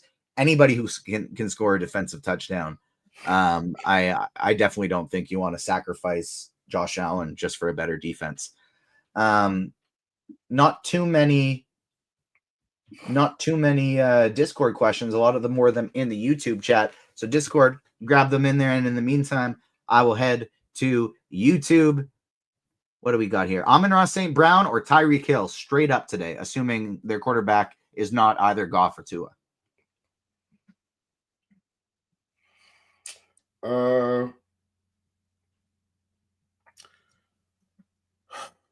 Man, give me Tyreek. St. Brown for me, Tyreek for Will. What are your thoughts on Anthony Richardson today? Just okay. Could have a nice game, but just okay. Nothing I feel like I gotta play. Can I play Javonte Williams with the Denver defense? No, absolutely not. You can play yourself some Denver defense, but do not play any Javonte Williams with him. There are far better running back options on the slate. What do you think about Mike Evans today in GPPs? I like it. I like that call. I'm perfectly fine with it. All right. Who do you like better today, Bucky Irving or Ramondre Stevenson? Ramondre. Yeah, neither of those guys really for me this week. But yeah, I think I agree with Ramondre. Yeah.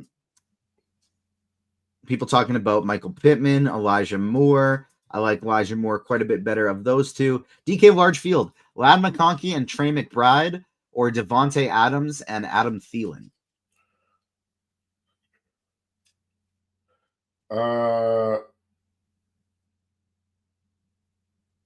Thielen Adams for me. All right. Sutton, Moore. Okay, we got a 4v4. You ready? Okay. Sutton, Elijah Moore, Amon-Ra St. Brown, and Dowdle, or Cooper, Ridley, Higgins, and Gibbs. Oh, the first one. Yeah, I like that first one quite a bit as well. What do we got here? TJ, if there's time, can you touch on your food setup today? If I'm being honest, J3, I have absolutely no idea what I'm going to be eating. I've just had a quick snack to get down here and be ready for the show, and I have no idea what I'm going to eat for lunch or dinner today. If we play a QB RB stack with Carolina or Washington, that's not a good idea, right? Well, that's something I wouldn't do it with Bryce Young and Chuba, but with Devontae or with Jaden Daniels and Brian Robinson, I think it's a lot more reasonable.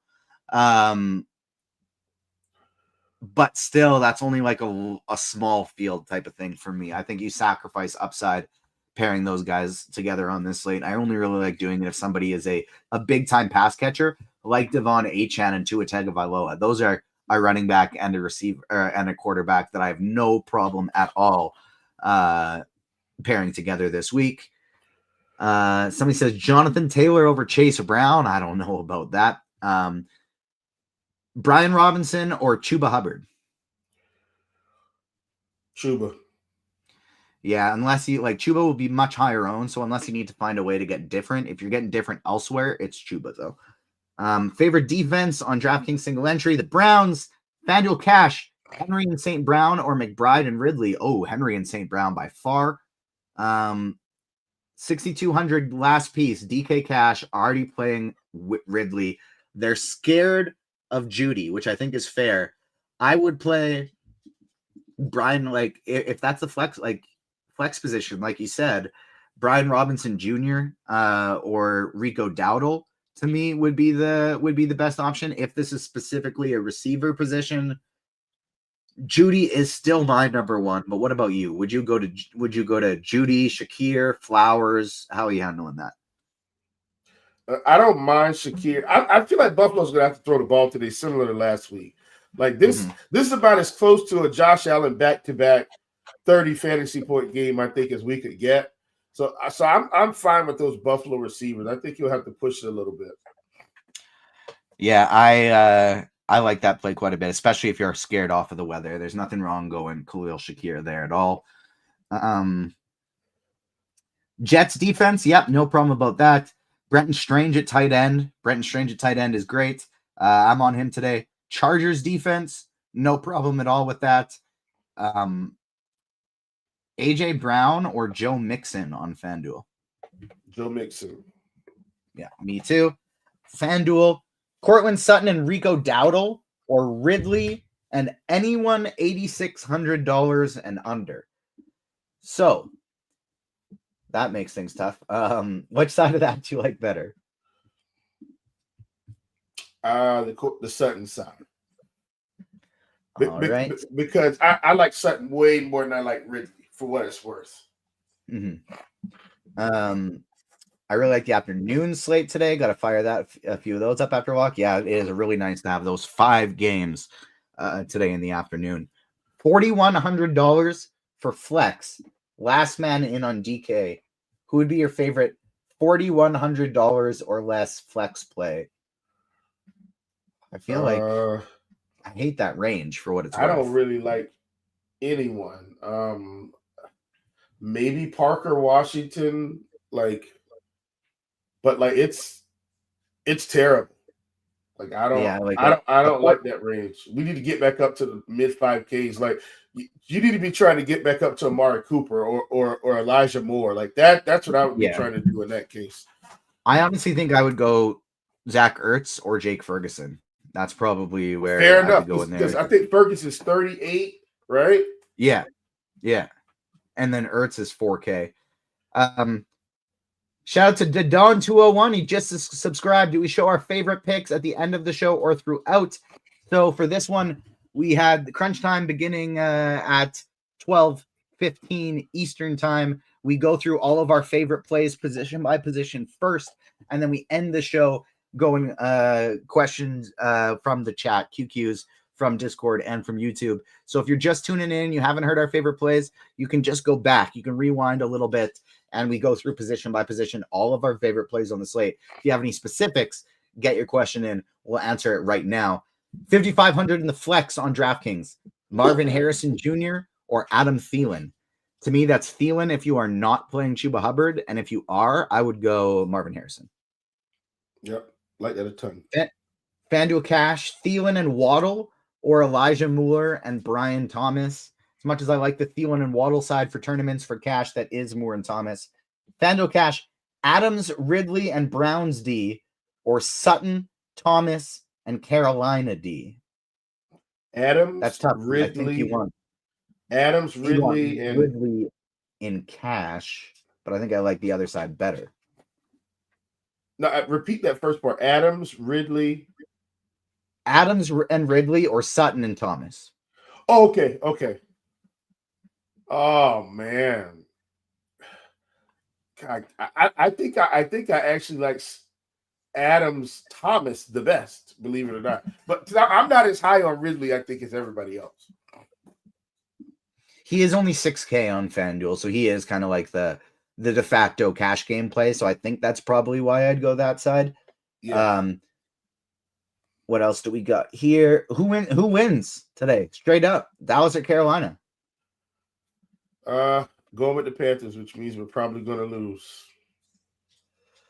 Crazy thought, playing Judy, Elijah Moore, Devontae Adams, and Garrett Wilson all in the same lineup. Yes, that is a little bit of a crazy thought. Can you tell me the best value plays for cash games at wide receiver and running back? Well, if you want to roll back, you got all of them. But Diego, it depends on the site. So Chuba Hubbard is probably the number one guy on both sites. You're playing Charbonnet on FanDuel at running back, and you're playing two of Chase Brown, Derrick Henry, Rico Dowdle, and Brian Robinson on DraftKings. Wide receiver value, Elijah Moore is the value play at receiver in cash. Here's today. The real question. Do we get at least 10 targets for Amari Cooper today? That's the real question. I don't think so. Keon Coleman back, Dalton Kincaid probably back. I don't think so. I am playing Amari Cooper, though, for what it's worth. I just don't think we're going to get 10 targets. Yeah. FanDuel GPP, any Bo Nix at QB? Yes, we did both like Nix at quarterback today for GPPs. Last spot, Zay Flowers, Marvin Harrison, or Adam Thielen? Thielen. I think it's Flowers for me. Just if you have the salary, I would probably go up there. Mario Donyeezy stacking Allen with Cooper. Should he add in Khalil Shakir?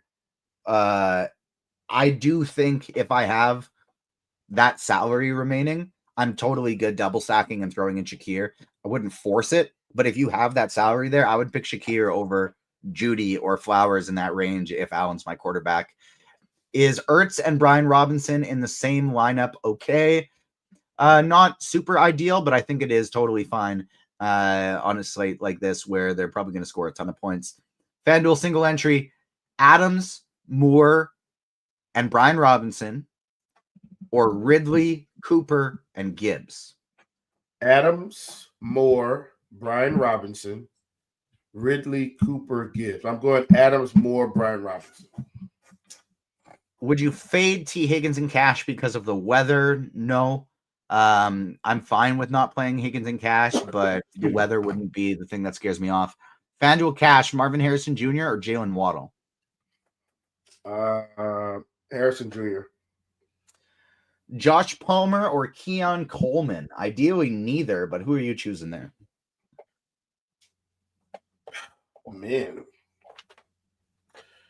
Probably neither. I do like Brian Thomas Jr. for what it's worth. DK Cash, Brenton Strange and Lad McConkey, or Khalil Shakir and Stone Smart? That is Shakir and Stone Smart. Ravens, Broncos, or Commanders, DST. If you have the salary, you got to go Ravens there. If you have the salary playing against the Giants. I ended up with Chuba, by the way, everyone. Ended up with Chuba. Ended up with Chase Chuba? Brown so bad I couldn't make it work and feel comfortable. What are the other potential swaps available? I would have to play Amari Cooper over Brian Thomas Jr. Do you already have Elijah Moore? Yeah. Oh, okay. Because it's so I could get something I want, but it's basically going to force me to play the Giants defense, and I just can't do that today. Someone says St. Brown and pardon me, St. Brown and Harry, or Allen and Shrek. And I'm going to be honest, I don't know what half of that means. So maybe specify a little bit. Brian Thomas or Thielen in DK GPPs. We both love Thielen today. FanDuel Cash, keep it in lightning round here. Judy and Ridley or Brian Thomas. FanDuel Cash, you go Ridley, I think, for that.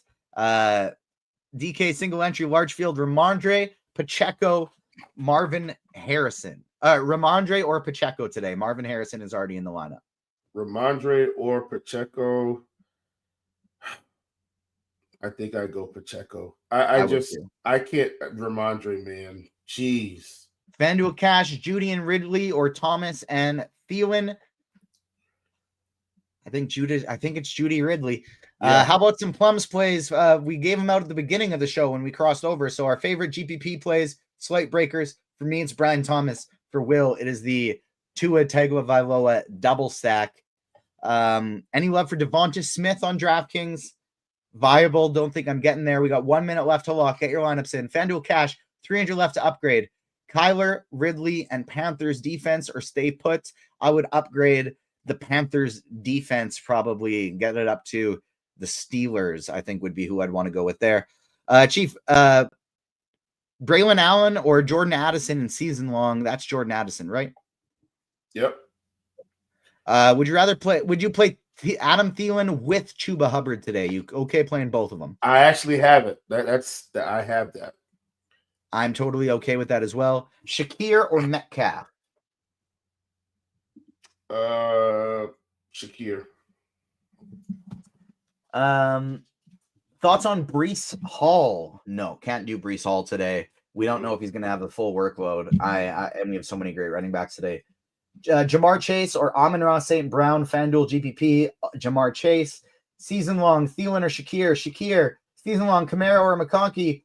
Ooh, that's tougher. The right answer is Kamara, but I weirdly enough, I think I'd go McConkey. Rodgers and Chase, or Allen and Dowdle, or Shakir. I would go Allen and Shakir. We have hit lock. Great work, everybody. Great work. To you, Chief. Great work to Tim and Dean in the first show.